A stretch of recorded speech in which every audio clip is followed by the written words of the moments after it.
मैं एक professional acting institute से पढ़ा लिखा एक्टर हूँ। जब मुझे भ्रष्ट नेता का रोल दिया जाता है तो मैं इतनी मासूमियत से निभाता हूँ कि दर्शक ही कहने लगते हैं कि बेचारे को झूठा फंसा दिया गया है। और जब मुझे किसी संकी या साइको का किरदार मिलता है तो मेरा डरावना चेहरा देखकर न जाने कितने माँ बाप अपने बच्चों को डराने लगते हैं। लेकिन एक दिन एक एक्टिंग रियलिटी शो में मेरे साथ ऐसा खेल हुआ कि मेरा खून खौल उठा। जो पुलिस वाले का रोल मुझे मिलना था वो सिफारिश के दम पर किसी और को दे दिया गया और मेरे हिस्से में आया एक नशेड़ी का किरदार। स्क्रिप्ट हाथ में लेते ही मेरा दिल बैठ गया। मैंने मन ही मन सोचा अब इस रोल में आखिर करूं भी तो क्या। तभी अचानक मेरे दिमाग में एक इलेक्ट्रॉनिक आवाज गूंजी, बधाई हो होस्ट, आपने एक्टिंग रियलिटी सिस्टम एक्टिवेट कर लिया है। आपके अगले किरदार की पहचान हो चुकी है 10 साल से नशे का आदी इंसान। इनाम के तौर पर आपको उसी किरदार का असली अनुभव दिया जाएगा। पहले तो मैं खुशी से उछल पड़ा, लेकिन अगले ही पल ऐसा लगा जैसे मेरे शरीर की सारी ताकत खत्म हो गई हो। मुझे लगातार जम्हाइयां आने लगी, आंखों से अपने आप आंसू बहने लगे और पूरा शरीर टूटने लगा। उसी समय अनाउंसमेंट हुई, ऑडिशन शुरू होने वाला है। दोनों प्रतिभागी अपने अपने किरदार की जगह पर पहुंच जाए। मैंने जल्दी से कहा, 1 मिनट, मुझे थोड़ा तैयार होने दीजिए। इतना कहकर मैं भागकर कमरे के एक कोने में गया और जोर जोर से उल्टियां करने लगा। कमरे में मौजूद सभी लोग हैरान रह गए। किसी को समझ नहीं आया कि मुझे अचानक क्या हो गया। उधर मेरा पुलिस वाला रोल हथियाने वाला येमिंग मुस्कुराकर बोला, लगता है स्टेज पर आने से पहले ही डर के मारे हालत खराब हो गई। फिर वह आराम से अपने किरदार की तैयारी करने लगा। लेकिन उस समय मेरे अंदर कुछ और ही चल रहा था। मेरा पूरा शरीर बुरी तरह कांप रहा था। हाथों पर रोंगटे खड़े थे, पेट में मरोड़ उठ रही थी, हाथ पैर थरथरा रहे थे, पूरे शरीर से ठंडा पसीना निकल रहा। मैंने कभी जिंदगी में नशा नहीं किया था, लेकिन जो एहसास मुझे हो रहा था वो बिल्कुल किसी असली नशे के आदी इंसान जैसा था। तभी मुझे सिस्टम की बात याद आई। मैंने मन ही मन किरदार बदलने का सोचा और अगले ही पल मेरे शरीर की सारी तकलीफें एक झटके में गायब हो गई। उस पल मेरी खुशी का ठिकाना नहीं था। शुक्र है मैं इस हालत को जब चाहूं ऑन और ऑफ कर सकता था। मैं मन ही मन बोला, ये सिस्टम तो कमाल का है। ये सिर्फ एक्टिंग नहीं सिखाता बल्कि इंसान को सचमुच उसी किरदार में बदल देता है। तभी डायरेक्टर की आवाज आई, लू चेन, तैयार हो या नहीं? अगर और देर की तो सीधे बाहर कर दिए जाओगे। मैंने गहरी सांस ली और कहा, मैं तैयार हूँ। अगले ही पल मैंने फिर से नशेड़ी वाले किरदार को एक्टिव किया। धीरे धीरे कांपते हुए उठा, लड़खड़ाते कदमों से चलता हुआ अपने सामने बैठ चुके ये मिंग के पास पहुंचा और उसके सामने धड़ाम से बैठ गया। मुझे देखते ही पूरे कमरे का माहौल बदल गया। किसी ने फुसफुसाकर कहा, अरे इसका चेहरा अचानक इतना नीला कैसे पड़ गया? तभी जज ने जोर से कहा, एक्शन, और ऑडिशन शुरू हो गया। ये मिंग एक सादे कपड़ों वाले पुलिस अफसर का रोल निभा रहा था, जिसे तेज नजर और रौबदार बॉडी लैंग्वेज दिखानी थी। उसने गंभीर चेहरा तो बना लिया, लेकिन उसके एक्सप्रेशन बनावटी लग रहे थे। ऊपर से मेकअप साफ दिखाई दे रहा था और उसकी आंखों में पुलिस वाले जैसी धार नहीं बल्कि अजीब सी झिझक और बनावटीपन था। दूसरी तरफ मुझे एक ऐसे नशेड़ी का किरदार निभाना था जिसकी गिरफ्तारी के बाद पूछताछ के दौरान नशे की तलब बेकाबू होकर फूट पड़ती। मेरे हिस्से में सिर्फ 10 छोटे छोटे डायलॉग थे, लेकिन जैसे ही कैमरा चालू हुआ मैं पूरी तरह उस किरदार में समा गया। मेरा शरीर बेकाबू होकर कांपने लगा, चेहरा पीला और नीला पड़ गया। मैं बार बार अपनी बांह खुजला रहा, गर्दन के पीछे से ठंडा पसीना बह रहा था और मेरी टी शर्ट पूरी तरह भीग चुकी थी। मैंने कांपती हुई आवाज में कहा, साहब एक सिगरेट मिलेगी? सामने वाले ने जवाब दिया, लो पकड़ो। तभी सेट पर मौजूद लोगों के मन में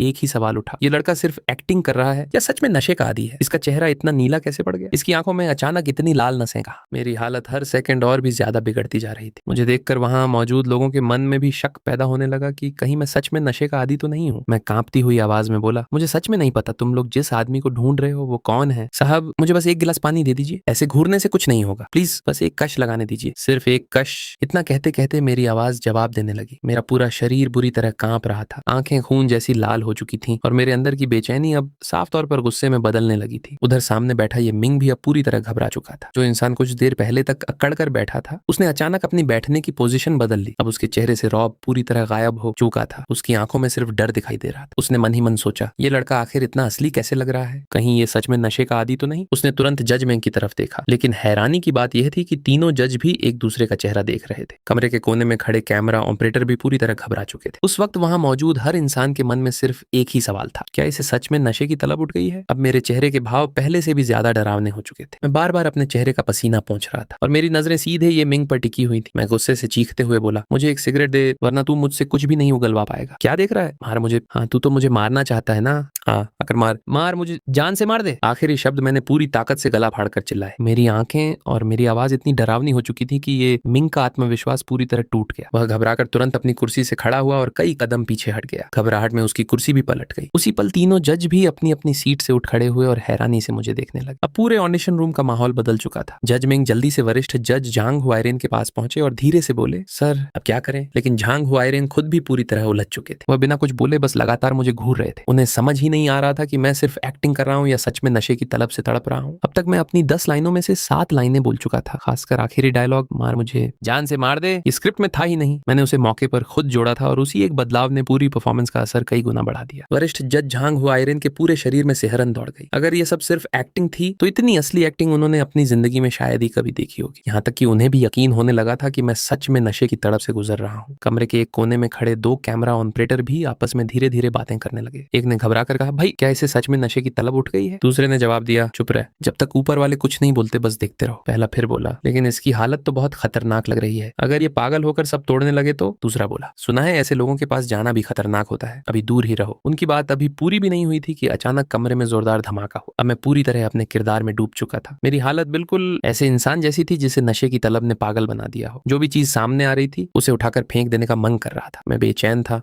गुस्से में था और किसी पिंजरे में बंद घायल जानवर की तरह हर चीज पर टूट पड़ना चाहता था। अचानक मैं जोर से चीखता हुआ सीधे ये मिंग की तरफ दौड़ पड़ा। मेरी ये हरकत देखकर उसके चेहरे का रंग उड़ गया। वह पीछे हटने लगा, लेकिन घबराहट में उसका पैर उलझ गया और वह जोर से धड़ाम करके फर्श पर गिर पड़ा। जैसे ही वह जमीन पर गिरा, मैं बिजली की रफ्तार से उसके ऊपर टूट पड़ा। मैंने अपना घुटना पूरी ताकत से उसकी छाती पर जमा दिया और पागलों की तरह चिल्लाने लगा, बस एक कश, मुझे बस एक कश दे, एक कश। ये मिंग दर्द और डर से चीख उठा, बचाओ, कोई बचाओ। उधर जज भी घबरा कर चिल्लाने लगे, जल्दी जाओ, लू चेन को इससे अलग करो। लेकिन अब किसी को यकीन नहीं रहा था कि यह सिर्फ एक्टिंग है। सबके चेहरे पर एक ही डर साफ दिखाई दे रहा था, ये तो सच में नशे की तलब से पागल हो गया है, जल्दी भागो। इसके बाद जो हुआ उसने वहां मौजूद हर इंसान को पूरी तरह हिलाकर रख दिया। मैंने सचमुच ये मिंग की जेब से सिगरेट का एक पैकेट निकाल लिया, फिर लड़खड़ाते हुए कमरे के एक कोने में जाकर जमीन पर सिकुड़कर बैठ गया। मेरे हाथ इतनी बुरी तरह कांप रहे थे कि एक सिगरेट निकालने में भी बहुत मशक्कत करनी पड़ रही थी। लाइटर बार बार हाथ से छूटकर नीचे गिर रहा था। कई कोशिशों के बाद जैसे तैसे आग जलाई और सिगरेट का एक लंबा कश लिया। उस वक्त मेरे चेहरे पर आंसू, नाक का पानी और लार सब एक साथ बह रहे थे।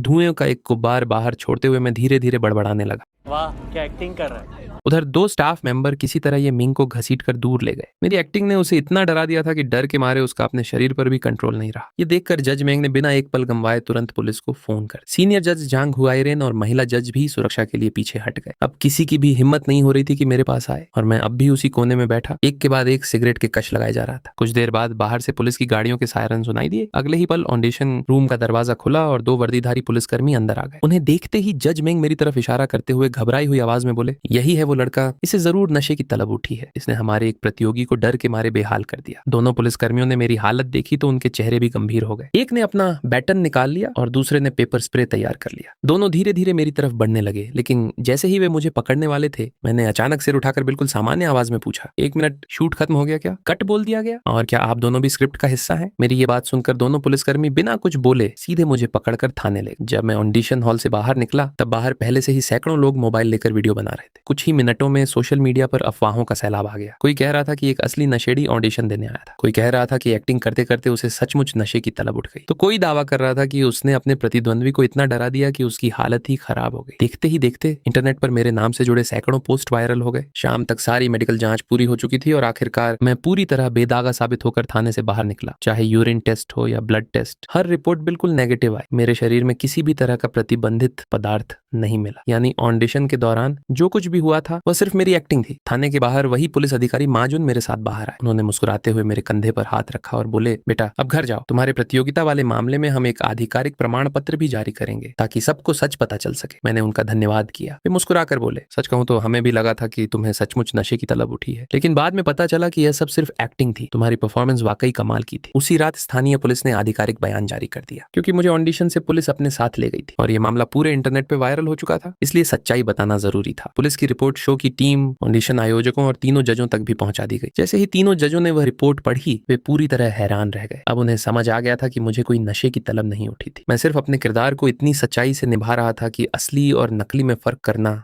नामुमकिन हो गया था। सीनियर जज झांग हुआइरेन ने उसी वक्त मेज पर हाथ मारते हुए कहा, ऐसी एक्टिंग को रिजेक्ट करना नामुमकिन है, ये लड़का अगले राउंड के लिए चुना जाता है। महिला जज ने भी तुरंत उनकी बात का समर्थन किया और जज मेंग जो पहले सबसे ज्यादा शक कर रहे थे अब पूरी तरह चुप हो गए। इस तरह मैं आधिकारिक तौर पर अगले राउंड के लिए चुन लिया गया। कुछ ही देर बाद शो की वेबसाइट पर पहले राउंड के नतीजे जारी हुए। चुने गए प्रतियोगियों की सूची में मेरा नाम साफ दिखाई दे रहा था। इसके साथ ही वेबसाइट पर पुलिस का आधिकारिक प्रमाण पत्र भी अपलोड कर दिया गया ताकि मेरे बारे में फैली सारी अफवाहें खत्म हो जाएं। इसे पढ़ने के बाद इंटरनेट पर हर कोई हैरान था। लोग कह रहे थे, मतलब ये लड़का बिल्कुल निर्दोष है। इसकी एक्टिंग इतनी असली लगी कि प्रतिद्वंद्वी डर गया और जजों ने पुलिस बुला ली। बस फिर क्या था, कुछ ही घंटों में पूरा माहौल बदल गया। जो लोग पहले मुझे अपराधी समझ रहे थे वही अब मेरी एक्टिंग की तारीफ करते नहीं थक रहे थे। मेरा नाम फिर से ट्रेंड करने लगा, लेकिन इस बार वजह मेरी जबरदस्त एक्टिंग थी। उधर ये मिंग की हालत बिल्कुल उलट थी। वह शर्म के मारे किसी का सामना नहीं कर पा रहा था। फिर भी अपने फैंस से जुड़ाव बनाए रखने के लिए उसने मजबूरी में लाइव स्ट्रीम शुरू की, लेकिन जैसे ही लाइव ऑन हुआ वह दंग रह गया। शुरुआत से ही हजारों लोग उसका इंतजार कर रहे थे। उसने मुस्कुराकर सभी का स्वागत करना चाहा, लेकिन अगले ही पल उसकी मुस्कान गायब हो गई। पूरी स्क्रीन सिर्फ ट्रोलिंग से भरी हुई थी। कोई लू चेन की एक्टिंग की तारीफ कर रहा था, तो कोई ये मिंग का मजाक उड़ा रहा था। देखते ही देखते लाइव में दर्शकों की संख्या लगातार बढ़ती गई। उसे समझ आ गया कि अगर आज उसने अपने फैंस को नाराज कर दिया तो उसका पूरा करियर खत्म हो सकता है। आखिरकार उसने दांत भींचे, कैमरे की तरफ देखा और धीमी आवाज में बोला, ठीक है, जो शर्त लगी थी उसे मैं मानता हूँ। हार गया हूं तो सजा भी भुगतूंगा। अगली सुबह मेरे फोन की घंटी बजी। मैंने नींद में ही कॉल उठाई, लेकिन सामने से खबर सुनते ही मेरी सारी नींद उड़ गई। मैं खुशी से बिस्तर पर सीधा बैठ गया। आखिरकार मैं आधिकारिक तौर पर अगले राउंड के लिए चुन लिया गया था। अब मेरी जिंदगी का असली सफर शुरू होने वाला था। इस शो की सबसे बड़ी खासियत यही थी कि यह पूरी तरह लाइव प्रसारित होता था। देश के लगभग सभी बड़े प्लेटफॉर्म पर इसे एक साथ लाइव दिखाया जाता था, इसलिए इसकी टीआरपी हमेशा जबरदस्त रहती थी। लाइव शो होने की वजह से छोटी सी छोटी बहस, गलती या टकराव भी लाखों लोगों के सामने उसी वक्त पहुंच जाता था और देखते ही देखते सोशल मीडिया पर सबसे बड़ा मुद्दा बन जाता था। मैंने पहले भी ऐसे कई एक्टिंग शो देखे थे, लेकिन उनमें ज्यादातर चीजें पहले से रिकॉर्ड होती थी और एडिटिंग के जरिए ड्रामा बनाया जाता था, इसलिए उनमें असलीपन महसूस नहीं होता था। लेकिन ये शो बिल्कुल अलग था। यहाँ जो भी होता था सब कुछ लोगों के सामने लाइव होता था और यही इसकी सबसे बड़ी ताकत थी। फोन रखने के बाद मैंने अपने चेहरे पर हाथ फेरा। पिछली रात मैं सुबह 4 बजे तक अपने सिस्टम के बारे में रिसर्च करता रहा था। अब जाकर मुझे पूरी तरह समझ आ गया था कि यह सिस्टम कितना जबरदस्त और खतरनाक था। मैंने तुरंत अपना स्टेटस पैनल खोला। उसमें मेरा नाम, पेशा, लेवल और अनलॉक किया हुआ किरदार दिखाई दे रहा था। ऊपर से देखने पर यह एक साधारण स्टेटस स्क्रीन लग रही थी, लेकिन नीचे लिखी जानकारी ने मुझे पूरी तरह चौंका दिया। अभी मैं लेवल 1 पे था। लेवल 2 तक पहुंचने के लिए मुझे 30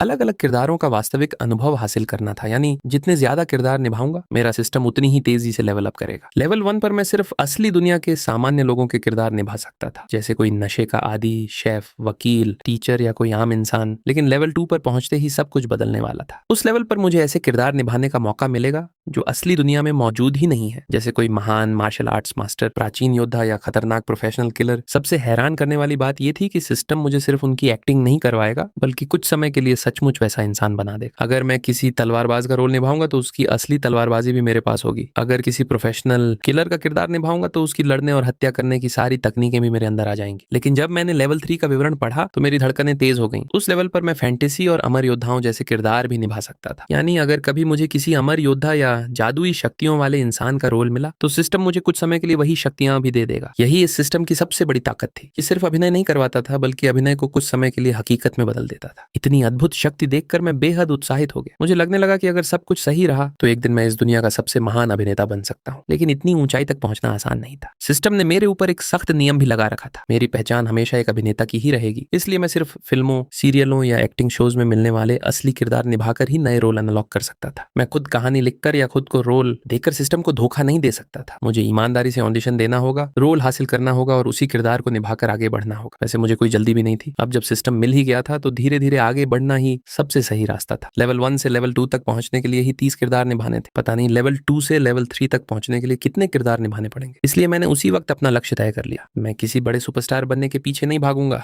किसी एजेंसी या मैनेजमेंट कंपनी के साथ कॉन्ट्रैक्ट भी नहीं करूंगा, क्योंकि एक फिल्म की शूटिंग में कई साल लग जाते हैं और मेरे पास इतना समय बर्बाद करने का मौका नहीं था। मेरे लिए सबसे अच्छा तरीका यही था कि मैं लगातार छोटे छोटे किरदार निभाता रहूं। उसी दिन मैंने फैसला कर लिया कि मैं दुनिया का सबसे खतरनाक और सबसे बेहतरीन साइड एक्टर बनूंगा। सुबह करीब 9:30 बजे मैं तैयार होकर अपने छोटे से किराए के कमरे से बाहर निकला। टैक्सी पकड़कर सीधे यांजिंग फिल्म अकादमी के पास बने उस होटल पहुंचा जहां रोज छोटे छोटे प्रोडक्शन हाउस नए कलाकारों की तलाश में आते थे। होटल के बाहर हमेशा सैकड़ों स्ट्रगलिंग एक्टर्स और जूनियर आर्टिस्ट खड़े रहते थे। हर किसी की आंखों में एक ही सपना था, किसी तरह आज एक छोटा सा रोल मिल जाए। कोई एक्टिंग स्कूल से पढ़कर आया था तो कोई सिर्फ अपने जुनून के दम पर फिल्म इंडस्ट्री में किस्मत आजमाने पहुंचा था। लेकिन उन सबकी मंजिल सिर्फ एक थी, किसी भी तरह कैमरे के सामने खड़े होने का एक मौका। मेरे लिए इस जगह की सबसे अच्छी बात यह थी कि यहाँ कोई बिचौलियां या दलाल नहीं था, क्योंकि यह इलाका फिल्म अकादमी के बिल्कुल पास था। इसलिए यहाँ ज्यादातर स्ट्रगल कर रहे एक्टिंग स्टूडेंट्स और जूनियर आर्टिस्ट ही काम ढूंढने आते थे। मैं भी हमेशा की तरह जाकर चुपचाप एक पेड़ की छाया में खड़ा हो गया। यहाँ का नियम सीधा था। होटल से समय समय पर कास्टिंग टीम का कोई आदमी नीचे आता और अस्थायी कलाकार चुनकर ले जाता। पूरे दिन में करीब 7-8 मौके मिल जाते थे। अगर किस्मत अच्छी रही तो पैसे मिल जाते, और अगर रोल नहीं भी मिला तो कम से कम एक टाइम का खाना तो मिल ही जाता। मैं पहले भी कई बार यहाँ आ चुका था, इसलिए मुझे यहाँ का पूरा सिस्टम अच्छी तरह पता था। कुछ ही मिनट बाद होटल से एक गोल मटोल लड़का नीली शर्ट पहने बाहर निकला। गर्मी की वजह से उसका पूरा शरीर पसीने में भीगा हुआ था। बाहर आते ही वह जोर से चिल्लाया, क्या यहाँ कोई ऐसा है जिसे खाना बनाना आता हो? कम से कम कड़ाही चलानी आनी चाहिए। उम्र 25 से 35 साल के बीच होनी चाहिए।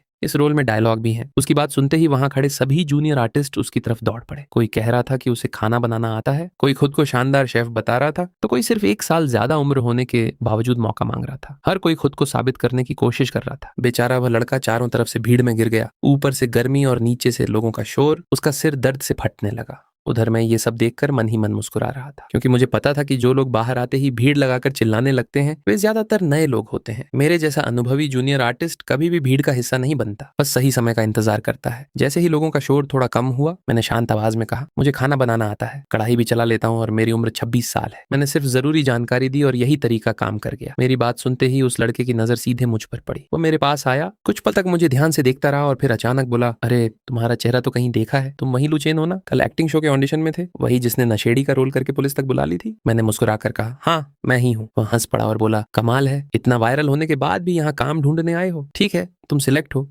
मेरे साथ चलो। मैं तुरंत उसके साथ होटल के अंदर चला गया। वहां पहुंचकर मुझे रोल की जानकारी दी गई। ये एक छोटे बजट की शहरी ड्रामा सीरीज ही थी, जिसकी शूटिंग उसी सुबह शुरू हुई थी। लगभग सभी कलाकार पहले ही चुने जा चुके थे, लेकिन पहले ही दिन एक परेशानी हो गई। जिस कलाकार को किचन में शेफ का छोटा सा रोल निभाना था, उसका एक्सीडेंट हो गया और वह शूटिंग पर नहीं पहुंच सका। इसलिए जल्दबाजी में किसी नए आदमी की जरूरत पड़ गई। वैसे भी रोल छोटा था, सिर्फ बैकग्राउंड में खाना बनाना था और 2 छोटे से डायलॉग बोलने। मुझे तुरंत सेट पर भेजा जाना था। कमरे के अंदर बैठे असिस्टेंट डायरेक्टर ने जैसे ही मुझे देखा, वह एक पल के लिए रुक गया। तभी वह मोटा लड़का उसके कान में धीरे से कुछ बोला। अगले ही पल असिस्टेंट डायरेक्टर मुस्कुराते हुए बोला, ओह तो ये वही लड़का है, कल पूरा इंटरनेट इसी की बात कर रहा था। एक बिल्कुल नया एक्टर, लेकिन नशेड़ी का रोल ऐसा निभाया कि सबको सच लगने लगा। यहाँ तक कि पुलिस भी बुलानी पड़ गई। सच में कमाल का टैलेंट है। फिर उसने मेरी तरफ देखकर कहा, देखो तुम में टैलेंट तो है, लेकिन हमारा रोल बहुत छोटा है, सिर्फ 2 डायलॉग हैं और बाकी समय बैकग्राउंड में रहना है। अगर तुम्हें मंजूर। हाँ, कॉन्ट्रैक्ट पर साइन करते ही मेरे दिमाग में सिस्टम की वही परिचित आवाज फिर से गूंज उठी। होस्ट के अगले किरदार का पता चल गया है, बधाई हो, अब आप देश के एक अनुभवी और शीर्ष स्तर के मास्टर शेफ बन चुके हैं। आपको सिचुआन, लू, कैंटोनीज, हुई समेत चीन की 8 प्रमुख कुकिंग स्टाइल में महारत हासिल है। इसके अलावा आप सैकड़ों पारंपरिक व्यंजनों के विशेषज्ञ हैं, स्टेट बैंक्वेट के खाने बनाना जानते हैं और शाही दावतों की असली विरासत भी आपके पास है। ये सुनते ही मैं दंग रह गया। अचानक ऐसा महसूस हुआ जैसे पूरा शरीर किसी गर्म पानी के झरने में डूब गया हो। मेरे दिमाग में पल भर में अनगिनत रेसिपियां भर गईं और खाना बनाने की सालों पुरानी आदतें जैसे मेरी रग रग में बस गईं। ये एहसास वाकई कमाल का था, लेकिन मैंने फिलहाल सिस्टम को वापस बंद कर दिया। सोचा असली कमाल तो शूटिंग लोकेशन पर ही दिखाऊंगा। करीब 1 घंटे बाद मैं कास्टिंग असिस्टेंट और उस मोटे लड़के के साथ शहर के वेस्ट फोर्थ रिंग इलाके में बने एक पुराने से छोटे रेस्टोरेंट पहुंचा। यही आज की शूटिंग का सेट था। रेस्टोरेंट कम से कम 20 साल पुराना लग रहा था और डायरेक्टर को भी इसी पुराने माहौल की तलाश थी। जैसे ही मैं अंदर गया, मेरी नजर शूटिंग कर रही हीरोइन पर पड़ी और मैं एक पल के लिए ठिठक गया। ये वही लड़की थी जिससे कल ऑडिशन में लगभग मेरा मुकाबला होने वाला था, शिया वानछिंग। लगता था कि वह भी इंडस्ट्री में नई थी, लेकिन फिर भी आज वह इस टीवी सीरियल की लीड एक्ट्रेस बन चुकी थी। चाहे प्रोजेक्ट छोटा हो या बड़ा, लीड रोल तो आखिर लीड रोल ही होता है। कुछ देर बाद उसका सीन खत्म हुआ। उसका चेहरा मासूम और प्यारा था, लेकिन एक्टिंग में अभी भी अनुभव की कमी साफ दिखाई दे रही थी। सिर्फ बर्तन धोने वाला छोटा सा सीन सही करने में उसे कई टेक देने पड़े। उसे इतनी सावधानी से काम करते देखकर मैंने मन ही मन सोचा कि इस इंडस्ट्री में नए लोगों के लिए जगह बनाना कितना मुश्किल है, खासकर लड़कियों के लिए। जब वह मेरी तरफ से गुजरने लगी तो मैंने सोचा कम से कम हल्का सा सिर हिलाकर हेलो कर दूं, लेकिन उसने बस एक ठंडी सी नजर डाली और बिना कुछ कहे सीधे बाहर निकल गई। मैं सिर्फ हल्का सा मुस्कुराया और बात को वहीं खत्म कर दिया। आखिर एंटरटेनमेंट इंडस्ट्री ऐसी ही होती है। यहाँ लोग अक्सर हैसियत देखकर व्यवहार बदल लेते हैं। अगर सड़क पर मुलाकात होती तो शायद वह मुस्कुरा देती, लेकिन यहाँ सेट पर वह हीरोइन थी और मैं सिर्फ एक अस्थायी जूनियर आर्टिस्ट। दोनों की हैसियत में जमीन आसमान का फर्क था। कुछ लोग औपचारिकता निभा लेते हैं, लेकिन कुछ लोगों को तो एक्स्ट्रा कलाकारों की तरफ देखने की भी जरूरत महसूस नहीं होती। और अगर किसी दिन उनका शो हिट हो जाए तो वे रातों रात स्टार बन जाते हैं, जबकि जूनियर आर्टिस्ट वहीं के वहीं रह जाते। इसलिए मैंने भी इन बातों को दिल पर नहीं लिया और चुपचाप दरवाजे के पास खड़ा होकर इंतजार करने लगा। उधर कास्टिंग असिस्टेंट काफी देर से डायरेक्टर के साथ धीरे धीरे किसी बात पर चर्चा कर रहा था। उन्हें देखकर लग रहा था कि कोई समस्या खड़ी हो गई है। कुछ देर बाद वह मेरे पास आया और गंभीर आवाज में बोला, लू चेन, बात ऐसी है कि हमारे आने से पहले ही हीरोइन अपने साथ एक लड़के को लेकर आई थी। वही लड़का अभी अंदर शेफ वाला रोल कर रहा है। उसकी बात सुनते ही मुझे सब समझ में आ गया। अब मुझे एहसास हुआ कि शिया वानछिंग ने मुझसे इतनी बेरुखी क्यों दिखाई थी। असल में वह अपने जान पहचान वाले को सेट पर मौका दिलाने आई थी ताकि उसे भी स्क्रीन पर दिखने का चांस मिल जाए। वैसे फिल्म इंडस्ट्री में ऐसी बातें बिल्कुल आम है। रोज किसी ना किसी सेट पर ऐसा होता ही रहता है। मैंने भी इसे ज्यादा गंभीरता से नहीं लिया, लेकिन एक बात जरूर थी, यहाँ आने से पहले मैंने बाकायदा इस रोल का कॉन्ट्रैक्ट साइन किया था। मेरे चेहरे का भाव बदलते ही कास्टिंग असिस्टेंट ने तुरंत मेरे कंधे पर हाथ रखा और बोला, घबराओ मत, पहले मेरी पूरी बात सुनो। फिर उसने समझाया, इस शेफ वाले किरदार के सिर्फ 3 दिन के सीन है और रोल भी ज्यादा बड़ा नहीं है, लेकिन डायरेक्टर छोटी से छोटी डिटेल पर भी बहुत ध्यान देता है। अंदर जो लड़का काम कर रहा है उसे खाना बनाना आता ही नहीं, इसलिए किचन में उसकी हर हरकत नकली लग रही है। हम लोग पहले ही उस के 10 से ज्यादा टेक ले चुके हैं, लेकिन एक भी शॉट डायरेक्टर को पसंद नहीं आया। इसलिए उन्होंने फैसला किया है कि पहले तुम्हें देखकर तय करेंगे। अगर तुम्हारा अंदाज असली शेफ जैसा लगा तो रोल तुम्हारा होगा, और अगर नहीं लगा तो मजबूरी में उसी लड़के से काम चलाना पड़ेगा। मैंने बिना झिझक कहा, ठीक है, मैं समझ गया। वह मुस्कुराया और बोला, वैसे कल वाला तुम्हारा ऑडिशन मैंने इंटरनेट पर देखा था। सच कहूं, तुम्हारी एक्टिंग ने मुझे काफी प्रभावित किया था। डायरेक्टर ने मेरी तरफ देखते हुए कहा, मुझे नहीं पता तुम सच में खाना बना सकते हो या सिर्फ एक्टिंग कर रहे हो, लेकिन अगर तुम कहते हो कि तुम्हें कढ़ाई चलाना और खाना बनाना आता है तो अभी किचन में जाकर करके दिखाओ। मैंने भी बिना किसी घबराहट के कहा, ठीक है, अभी दिखाता हूँ। इसके बाद मैं आराम से किचन की तरफ चला गया। लेकिन असली बात यह थी कि चलते ही मैंने सिस्टम के जरिए अपने अंदर शेफ वाला किरदार एक्टिव कर लिया था। किचन में पहुंचते ही मुझे कॉस्ट्यूम पहना दिया गया। अभी मेकअप नहीं किया गया था, क्योंकि डायरेक्टर को सिर्फ ये देखना था कि मैं एक शेफ की तरह दिखाई देता हूं या नहीं। क्योंकि एक्टिंग में सिर्फ डायलॉग बोलना ही काफी नहीं होता, किरदार की चाल, शरीर की हरकत और काम करने का तरीका भी वैसा ही होना चाहिए। अगर ये चीजें सही बैठ जाएं तो किरदार अपने आप असली लगने लगता है। कुछ ही देर में किचन के बाहर लोगों की भीड़ जमा हो गई। कैमरा और लाइट्स तैयार थीं और डायरेक्टर मॉनिटर के सामने बैठकर मेरी हर हरकत देखने लगा। हीरोइन शिया वांशिंग भी दरवाजे के पास खड़ी होकर सब कुछ देख रही थी। उसके साथ आया हुआ वह युवा लड़का भी वहीं मौजूद था। उसने शिया वांशिंग के पास जाकर धीमी आवाज में पूछा, अब क्या होगा? शिया वांशिंग ने उसे भरोसा दिलाते हुए कहा, पहले देखने दो, ये लड़का अभी काफी छोटा है। किसी अनुभवी शेफ की बॉडी लैंग्वेज इतनी आसानी से कॉपी करना आसान नहीं है, तुम चिंता मत करो। तभी शूटिंग शुरू करने का इशारा मिला। मैं गैस के सामने पहुंचा और बिना किसी हड़बड़ी के कढ़ाई उठाई। आज मुझे कोई महंगी डिश नहीं बनानी, बस एक साधारण एक फ्राइड राइस तैयार करना था। लेकिन डायरेक्टर को खाने के स्वाद की चिंता नहीं थी। उसकी नजर सिर्फ मेरे काम करने के अंदाज पर थी। वो देखना चाहता था कि मेरे अंदर सच में शेफ वाली फील आती है या नहीं। और जैसे ही मैंने कढ़ाई गर्म करके खाना बनाना शुरू किया, मॉनिटर के सामने बैठे डायरेक्टर की आंखें चमक उठी। उसे आखिरकार वही चीज मिल गई थी जिसकी उसे तलाश थी। मैंने पहले कढ़ाई को अच्छी तरह गर्म किया, फिर तेल डाला और उसे सही तरीके से फैलाया। उसके बाद अंडे उठाकर बेहद सफाई से कढ़ाई में डाले और तुरंत उन्हें तेजी से चलाना शुरू कर दिया। मेरी हर हरकत इतनी स्वाभाविक थी जैसे मैं रोज इसी तरह किसी बड़े होटल की रसोई में खाना बनाता हूँ। एक हाथ से मैं सामग्री संभाल रहा था और दूसरे हाथ से भारी कढ़ाई को लगातार उछालकर फ्राइड राइस तैयार कर रहा था। पूरी प्रक्रिया में न तो कोई झिझक थी और न ही कोई बनावटीपन। बाहर खड़े लोग भी धीरे धीरे समझने लगे कि मामला कुछ अलग है। डायरेक्टर ने मॉनिटर देखते हुए हल्के से सिर हिलाया। उसके चेहरे से साफ पता चल रहा था कि उसे मेरा काम पसंद आ रहा है। कुछ ही देर में फ्राइड राइस तैयार हो गया। अब उसे प्लेट में निकालने की बारी थी। मैंने कढ़ाई से चावल तेजी से प्लेट में डालना शुरू किया। जब आखिर में थोड़ा सा चावल कढ़ाई में बचा तो मैंने कड़छी को एक खास अंदाज में घुमाकर उसे भी प्लेट में निकाल दिया। ये छोटा सा मूव देखने में भले ही आसान लगता हो, लेकिन असल में इसमें हाथ की स्पीड और सही एंगल का काफी महत्व होता है। जरा सी गलती हुई तो पूरा खाना नीचे गिर सकता था। लेकिन मेरे हाथ से वह हरकत इतनी आसानी से हुई कि वहां मौजूद कास्टिंग टीम भी हैरान रह गई। कास्टिंग असिस्टेंट तो लगभग खुश होकर बोल पड़ा, अब इसमें शक की कोई गुंजाइश नहीं है, ये बिल्कुल शेफ जैसा। लेकिन मेरे हाथ से वह हरकत इतनी आसानी से हुई कि वहां मौजूद कास्टिंग टीम भी हैरान रह गई। कास्टिंग असिस्टेंट तो लगभग खुश होकर बोल पड़ा, अब इसमें शक की कोई गुंजाइश नहीं है, ये बिल्कुल शेफ जैसा लग रहा है। तभी बाहर से आवाज आई, फ्राइड राइस तैयार है, इसे अंदर से बाहर ले जाओ। इसके साथ ही डायरेक्टर ने शूट रोक दिया। ऑडिशन खत्म हो चुका था। कास्टिंग असिस्टेंट सबसे पहले मेरे पास आया और मेरे कंधे पर हाथ रखते हुए बोला, बहुत बढ़िया, बिल्कुल यही अंदाज चाहिए था। कुछ ही सेकंड बाद डायरेक्टर भी वहां पहुंच गया। वह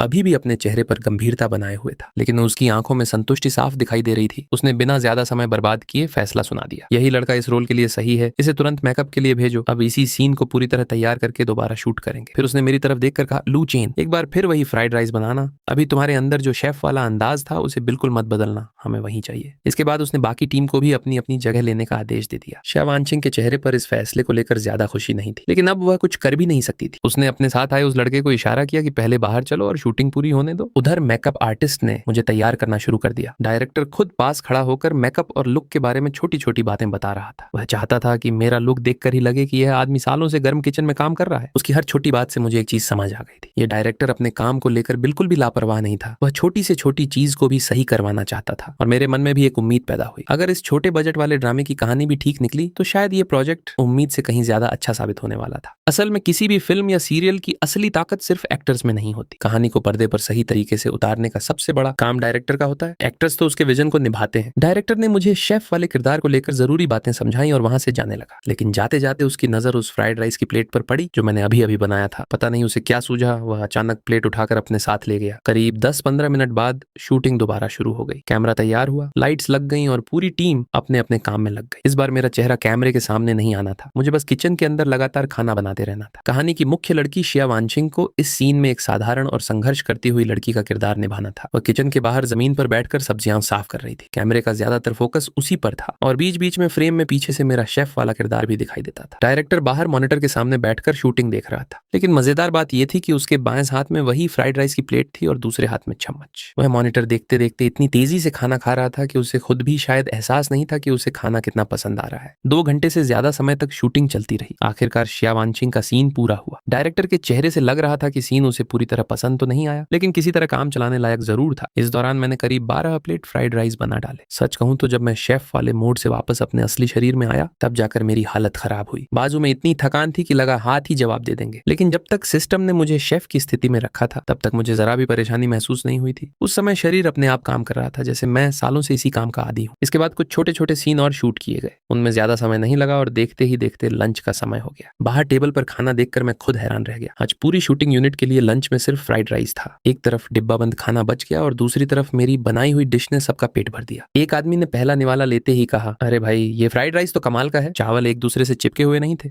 हर दाना अलग था, नमक बिल्कुल संतुलित था और अंडे की परत चावल के साथ अच्छी तरह मिली हुई थी। ऊपर से हरे प्याज की हल्की खुशबू आ रही थी। तभी किसी ने मेरी तरफ देखकर पूछा, लुचेन तुमने पहले कभी शेफ का काम किया है क्या? मैंने तुरंत कहा, नहीं बिल्कुल नहीं। फिर मैंने अपनी बात समझाई कि फिल्म इंस्टीट्यूट से पढ़ाई पूरी करने के बाद मैं लगातार छोटे मोटे रोल और एक्स्ट्रा का काम ही करता रहा हूँ। शेफ के तौर पर कभी काम नहीं किया। हाँ, घर पर खाना बनाने का मुझे शौक है, इसलिए थोड़ा बहुत खाना बना लेता हूँ। मिस्टर कास्टिंग असिस्टेंट ने हंसते हुए कहा, थोड़ा बहुत? अगर ये तुम्हारे हिसाब से थोड़ा है तो फिर तुमने आज जो बनाया है उसे क्या कहेंगे? ये तो जबरदस्त है। मैंने सोचा अब शायद अपनी असली ताकत बताने का समय आ गया है। मैंने आराम से कहा, फ्राइड राइस तो कुछ भी नहीं है। सिस्टम की मदद से मैं चीन के अलग अलग मशहूर कुकिंग स्टाइल की डिश बना सकता हूँ। बड़े बड़े भोज की स्पेशल से लेकर बेहद मुश्किल पारंपरिक रेसिपी तक, मेरे लिए सब आसान है। मेरी बात सुनते ही कास्टिंग असिस्टेंट के मुंह में रखा खाना लगभग बाहर निकल गया। लंच के बाद मैं अकेला रेस्टोरेंट के बाहर पेड़ की छांव में खड़ा था और अपनी पेमेंट का इंतजार कर रहा था। मैं एक एक्स्ट्रा कलाकार था, इसलिए मेरा भुगतान उसी दिन हो जाता था। मेरा आज का छोटा सा रोल भी पूरा हो चुका था। कुछ देर बाद मुझे पूरे 150 रुपए मिल गए। मैंने मन ही मन हिसाब लगाया कि कम से कम अगले कुछ दिनों के खाने का खर्च तो निकल गया। इसके बाद मैंने अपना सिस्टम पैनल खोल लिया। अब मुझे अपने सिस्टम का इस्तेमाल करने का सबसे सही तरीका समझ में आ चुका था। मुझे किसी बड़े स्टार बनने की जरूरत नहीं थी, बस अलग अलग किरदारों को थोड़े समय के लिए अनुभव करना था। अगर कभी थोड़ा नाम बनने लगे तो छोटे ग्रुप सीन में काम कर सकता था, और अगर उससे भी आगे बढ़ना हो तो कोई छोटा स्पेशल रोल ले लेना काफी था। मुझे घंटों कैमरे के सामने खड़े होकर पूरी फिल्म या पूरा सीरियल करने की कोई जरूरत नहीं थी। आखिर एक फिल्म या सीरियल को पूरा करने में महीनों लग सकते हैं। इसके मुकाबले अगर मैं अलग अलग किरदारों को थोड़े समय के लिए सिस्टम की मदद से अनुभव करूं तो मेरी जिंदगी आराम से चल सकती थी। और आज शेफ वाला किरदार इसका सबसे बड़ा उदाहरण था। सिस्टम ने मुझे सिर्फ खाना बनाना नहीं सिखाया था, उसने मुझे अलग अलग कुकिंग स्टाइल की ऐसी महारत दे दी थी कि बेहद मुश्किल पारंपरिक व्यंजन भी मेरे लिए आसान हो चुके थे। मैंने सिस्टम पैनल बंद किया और आराम से शरीर को खींचकर एक लंबी अंगड़ाई ली। तभी पीछे से किसी के कदमों की आवाज सुनाई दी। मैंने पलट कर देखा, वहां शिया वांचिंग खड़ी थी। वह दोनों हाथ पीछे किए हुए धीरे धीरे मेरी तरफ आ रही थी और चेहरे पर मुस्कान थी। उसने आते ही कहा,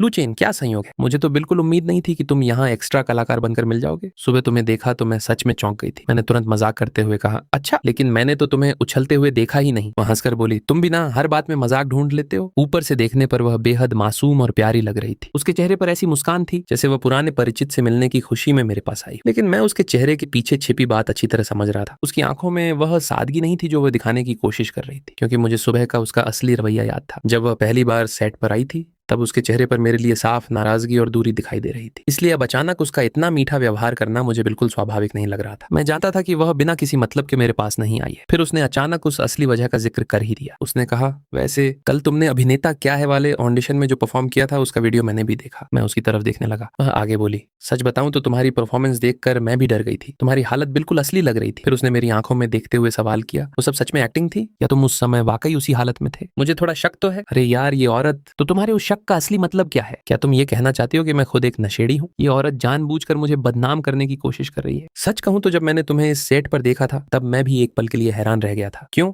क्या तुम इस फिल्म के बारे में जानती हो? नहीं, मैं बस इतना कह रही हूँ कि तुम्हारी एक्टिंग इस फिल्म की हीरोइन बनने के लायक नहीं है। तुम तो बहुत किस्मत वाली हो। आखिर तुम्हें हीरोइन का रोल मिला कैसे? मुझे भी थोड़ा शक है। मेरी बात सुनते ही शिया वांचिंग का पहले से खूबसूरत और मासूम दिखने वाला चेहरा गुस्से से नीला पड़ गया और उसकी भौहें गुस्से में फड़कने लगी। वह अच्छी तरह समझ गई थी कि मेरी बात का असली मतलब क्या था। मैं ताना मार रहा था कि आखिर उसे हीरोइन का रोल मिला कैसे। जाहिर है उसने डायरेक्टर से किसी न किसी तरह की सेटिंग करके ही ये रोल हासिल किया हो। फिल्म इंडस्ट्री में ये कोई नई बात नहीं थी। कई अभिनेत्रियां रोल पाने के लिए डायरेक्टर के साथ समझौते करती थीं। बस फर्क इतना था कि बाद में उनमें से कई खुद को बेगुनाह दिखाने की कोशिश करती थी। मैंने उसकी तरफ दोबारा देखा तक नहीं और वहां से निकल गया। वैसे भी मैं सिर्फ एक जूनियर एक्स्ट्रा था और मुझे सिर्फ 3 दिन तक बैकग्राउंड में खड़े होकर काम करना था। मैं पास के छोटे से रेस्टोरेंट में गया, वहां कास्टिंग के असिस्टेंट डायरेक्टर को ढूंढा और थोड़ी देर बाद मुझे उस दिन की अपनी फीस मिल गई। लेकिन जाने से पहले असिस्टेंट डायरेक्टर ने मुझे एक तरफ बुलाया और कहा, सुनो, कल के सीन में डायरेक्टर ने थोड़ा बदलाव किया है, तुम्हारा रोल थोड़ा बढ़ा दिया गया है और कुछ डायलॉग भी जोड़ दिए गए हैं। तुमने कहा था ना कि तुम्हें चीन के 8 प्रमुख व्यंजनों की डिश बनानी आती है, शाही दावतों के खास पकवान बनाने आते हैं और यहाँ तक कि पारंपरिक शाही भोज यानी मंचू हान दावत भी बना सकते हो। मैंने कहा, हाँ मैंने ऐसा ही तो कहा था। उसने सिर हिलाया और बोला, मेन्यू में एक डिश है, नाम है पाइन स्क्विरल गुई फिश, जानते हो? मैंने कहा, हाँ बिल्कुल जानता हूँ। वह बोला, तो कल तुम्हारे बढ़ाए गए सीन में यही डिश बनानी है, कैसी रहेगी? मुश्किल तो नहीं होगी? मैंने कहा, यह डिश बनाने में थोड़ा समय लगता है, अगर करना है तो पैसे भी बढ़ाने पड़ेंगे। वह तुरंत बोला, कोई दिक्कत नहीं,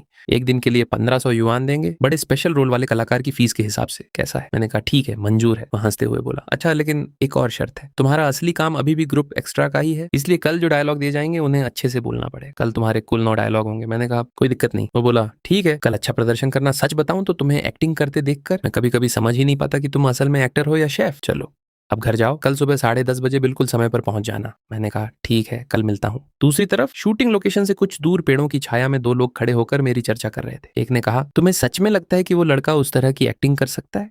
इंटरनेट पर तो बहुत लोग कह रहे हैं कि उसकी हालत देखकर ऐसा लग रहा था जैसे किसी असली नशेड़ी को नशे की तलब उठ रही हो। आखिर उसके साथ पहले क्या हुआ है ये हम में से कोई नहीं जानता, और तुमने तो उल्टा उसका रोल भी बढ़ा दिया। डायरेक्टर ने आखिरी बात कही तो मामला और भी अजीब लगने लगा। अगर उसने डायरेक्टर के साथ कुछ नहीं किया है तो मैं अपना सिर काटकर फुटबॉल की तरह लात मार दूंगा। आखिर फिल्म इंडस्ट्री भी एक गंदे गड्ढे जैसी है, यहाँ कोई पूरी तरह साफ सुथरा नहीं है, और मैं खुद को भी कोई दूध का धुला इंसान नहीं मानता, वरना मैं भी इस इंडस्ट्री में आने की कोशिश क्यों करता। मैं बिना किसी की परवाह किए शूटिंग लोकेशन से निकल गया और टैक्सी लेकर सीधे घर चला गया। तीसरे दिन दोपहर करीब 11 बजे मैं फिर उसी छोटे से रेस्टोरेंट की शूटिंग लोकेशन पर पहुंचा। इस बार सच में मेरा रोल बढ़ा दिया गया था। मेरे लिए पूरे 9 डायलॉग लिखे गए थे और इस बार कैमरा भी सीधे मेरी तरफ रहने वाला था। यानी आज पहली बार मैं सिर्फ बैकग्राउंड में खड़ा रहने वाला एक्स्ट्रा नहीं था, बल्कि मेरा चेहरा भी साफ दिखाई देने वाला था। एक ऐसे छोटे मोटे एक्टर के लिए जिसने एक्टिंग की पढ़ाई पूरी की अभी मुश्किल से 1 साल ही किया था और जो लगातार एक्स्ट्रा कलाकार के तौर पर काम कर रहा था, ये मौका बेहद कीमती था। और आज मुझे सिर्फ एक्टिंग ही नहीं करनी थी, बल्कि एक शाही दावत में परोसी जाने वाली खास डिश पाइन स्क्विरल गुई फिश भी बनानी थी। जैसे ही मैं रेस्टोरेंट के किचन में पहुंचा, मेरे अंदर का प्रोफेशनल शेफ पूरी तरह जाग उठा। हाथ में लोहे की कड़छी आते ही मेरी कलाई अपने आप चलने लगी। देखते ही देखते मछली पर काम शुरू हो गया। दोपहर के खाने का समय हुआ तो रेस्टोरेंट में डायरेक्टर, असिस्टेंट डायरेक्टर, हीरोइन और मैं एक ही टेबल पर बैठ गए। टेबल के बीचों बीच रखी थी आज की मुख्य डिश पाइन स्क्विरल गुई फिश। मछली बाहर से कुरकुरी और अंदर से बेहद नरम थी।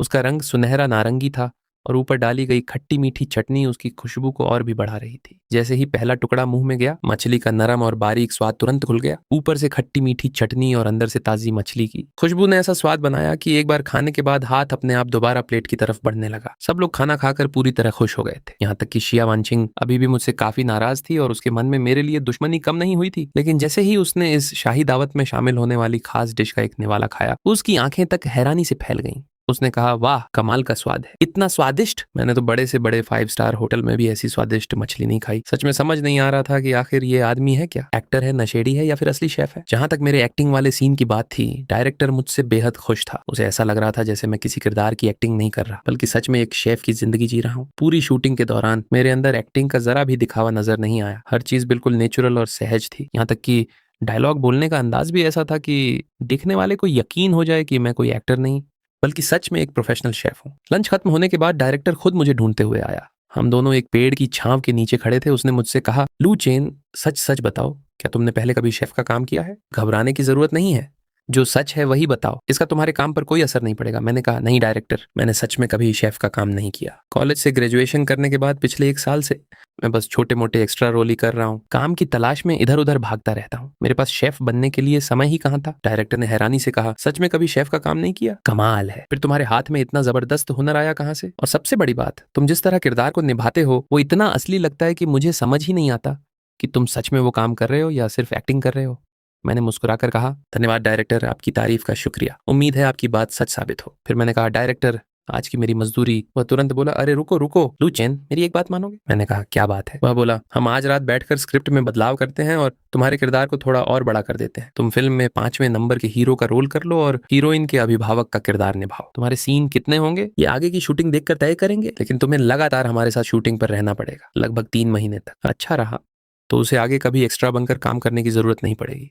उसने लू चेन को यह समझाने की कोशिश की कि इस छोटे से प्रोडक्शन को कम मत समझना, क्योंकि इसके पीछे बड़ी प्रोडक्शन कंपनियां भी जुड़ी हुई हैं। यहाँ तक कि फिल्म खत्म होने के बाद वो उसके लिए एक अलग फिल्म में शेफ का किरदार भी दिलवाने की कोशिश करेगा। लेकिन लू चेन ने डायरेक्टर की पूरी बात सुनने के बाद भी बिना किसी हिचकिचाहट के कहा कि उसे इस ऑफर में कोई दिलचस्पी नहीं है, बस आज की मजदूरी दे दी जाए। डायरेक्टर ये सुनकर दंग रह गया। उसे उम्मीद थी कि एक साधारण एक्स्ट्रा इतनी बड़ी अपॉर्चुनिटी पाकर खुशी से झूम उठेगा, लेकिन लू चेन तो सिर्फ अपनी आज की कमाई मांग रहा था। डायरेक्टर ने दोबारा पूछा कि क्या वो सच में इस मौके में इंटरेस्टेड नहीं है, और लू चेन ने फिर साफ कह दिया कि बिल्कुल नहीं। असल में लू चेन जानता था कि सिर्फ 1 महीने बाद उसे एक बड़े लाइव स्टेज पर अपनी एक्टिंग दिखाने का मौका मिलने वाला है। ऐसे में वो इस छोटे बजट की फिल्म में 3 महीने तक 5वें नंबर का रोल निभाकर अपना समय बर्बाद नहीं करना चाहता था, खासकर तब जब उसे फिल्म की हीरोइन की एक्टिंग भी कुछ खास नहीं लगी थी। लू चेन का जवाब सुनकर डायरेक्टर का चेहरा उतर गया। उसने उसे कुछ पल घूर कर देखा और बिना कुछ कहे वहां से चला गया। लू चेन को उसका रवैया बिल्कुल पसंद नहीं आया, लेकिन उसने भी ज्यादा ध्यान नहीं दिया, क्योंकि दोनों के बीच कॉन्ट्रैक्ट पहले ही साइन हो चुका था और आज की मजदूरी उसे मिलनी ही थी। कुछ मिनट बाद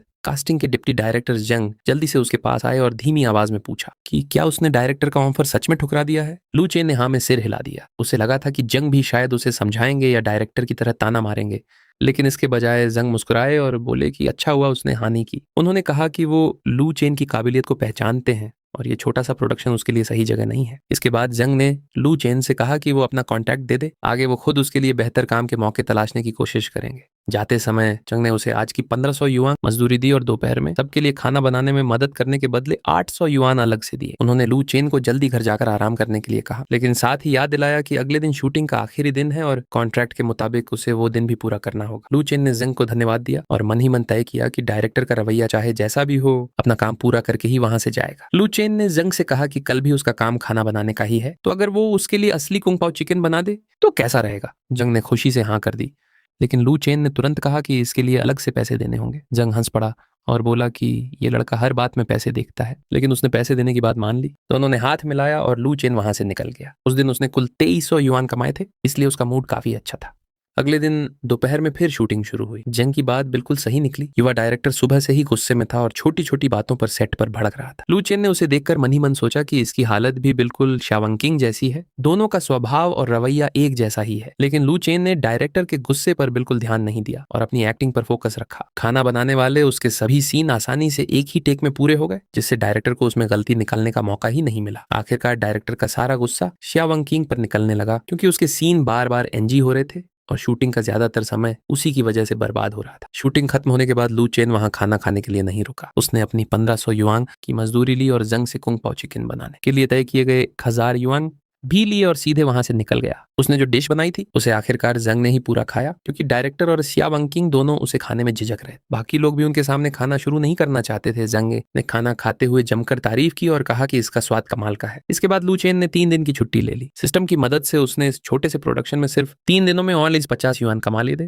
जो उसके लिए काफी अच्छी कमाई थी। इसलिए उसने इस बार खुद पर थोड़ा पैसा खर्च करने का फैसला किया। उसने घर के लिए अच्छे समुद्री खाने की चीजें खरीदी और अपने करीब 30 वर्ग मीटर के छोटे से कमरे में वापस आकर सिस्टम के कुकिंग स्किल का इस्तेमाल करते हुए अपने लिए शानदार खाना बनाया।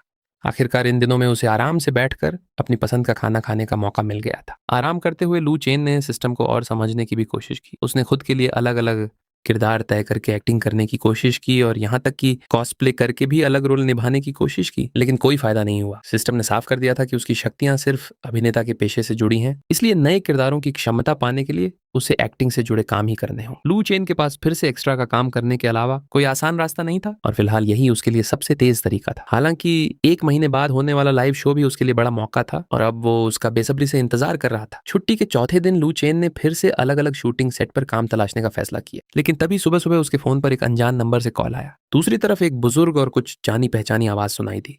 फोन करने वाला कोई और नहीं बल्कि जंग हुएरेन था। लू चेन ने तुरंत पहचान लिया कि ये वही बुजुर्ग जज हैं जिन्होंने उसकी पिछली एक्टिंग ऑडिशन में परीक्षा ली थी और अब वो खुद उसे फोन कर रहे। लू चेन ने जंग हुएरेन को ऑडिशन के दिन हौसला देने के लिए धन्यवाद दिया, लेकिन जंग हुएरेन ने कहा कि उसे आगे बढ़ाने में उनका नहीं बल्कि लू चेन की अपनी काबिलियत का हाथ है। उन्होंने साफ कहा कि उन्होंने जिंदगी में बहुत से कलाकार देखे हैं, लेकिन लू चेन ने जिस तरह एक असली सज्जन का किरदार निभाया था उतनी रियलिस्टिक एक्टिंग उन्होंने पहले कभी नहीं देखी। लू चेन ने हंसकर कहा कि उसने बस खुद को समझाकर और अपने दिमाग में उस किरदार को महसूस करके एक्टिंग करने की कोशिश की थी, लेकिन जंग हुएरेन उसकी इस बात से और भी प्रभावित हुए। फिर उन्होंने बताया कि आज फोन करने का असली कारण कुछ और है। उनके पुराने छात्रों में से एक अब डायरेक्टर बन चुका है और इस समय एक शहर की लव स्टोरी पर फिल्म बना रहा है। डायरेक्टर नया है, ज्यादा मशहूर भी नहीं है, लेकिन जंग हुएरेन के मुताबिक उसमें टैलेंट है। उसकी फिल्म में एक बड़े स्पेशल रोल की जरूरत है जिसमें करीब 15 से 20 दिन शूटिंग करनी होगी, लेकिन बजट कम होने और नाम बढ़ाना होने की वजह से उसे कोई अच्छा कलाकार नहीं मिल रहा था, इसलिए उसने जंग हुएरेन से कम फीस में काम करने वाला कलाकार ढूंढने में मदद मांगी। तभी जंग हुएरेन को लू चेन का ख्याल आया।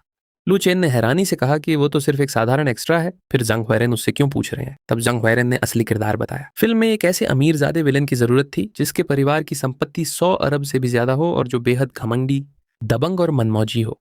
किरदार सुनते ही लू चेन के दिमाग में सिस्टम का ख्याल आया। उसे लगा कि अगर उसने इस अमीरजादे का रोल सफलतापूर्वक निभा लिया तो शायद सिस्टम उसे सच में वही किरदार दे देगा और उसकी गरीबी खत्म होने की शुरुआत हो जाएगी। इसलिए उसने तुरंत कहा कि ऐसे स्टीरियोटिपिकल अमीरजादे के किरदार पर उसने पहले से काफी रिसर्च की है और उसे इसे निभाने का पूरा भरोसा है। जंग हुएरेन भी लू चेन की बात से खुश हुए और बोले कि वो उसमें काफी टैलेंट देखते हैं, इसलिए चाहते हैं कि उसे अच्छे और प्रोफेशनल प्रोडक्शन में ज्यादा मौके मिले। उन्होंने कहा कि अगर लू चेन तैयार है तो वो खुद उसे उस शूटिंग टीम में लेकर जाएंगे। हालांकि एक बात पहले ही साफ कर दी कि बजट कम होने के कारण उसे बड़े स्पेशल रोल की फीस नहीं मिलेगी बल्कि छोटे स्पेशल रोल वाली फीस ही दी जाएगी। लू चेन ने बिना सोचे इसे स्वीकार कर लिया क्योंकि उसके लिए एक आम एक्स्ट्रा होने के बावजूद छोटे स्पेशल रोल की फीस मिलना भी अच्छी बात थी। जंग हुएरेन ने उसकी साफगोई देखकर कहा कि आज अगर वो खाली है तो उनके साथ सीधे सेट पर चले, वहां उनका छात्र उसका ऑडिशन लेगा और अगर एक्टिंग पसंद आई तो तुरंत कॉन्ट्रैक्ट साइन कर लिया जाएगा। कॉल खत्म होते ही लू चेन बेहद खुश हो गया। आखिर उसे एक नया किरदार मिलने वाला था और वो भी 100 अरब से ज्यादा संपत्ति वाले अमीरजादे का। उसके लिए पैसे से ज्यादा जरूरी ये था कि इस रोल को निभाकर शायद उसका सिस्टम सच में इस किरदार को उसकी जिंदगी का हिस्सा बना दे। वैसे सामान्य तौर पर छोटे स्पेशल रोल की फीस करीब 300 से 500 युआन रोज और बड़े स्पेशल रोल की फीस 1500 से 3000 युआन रोज होती है।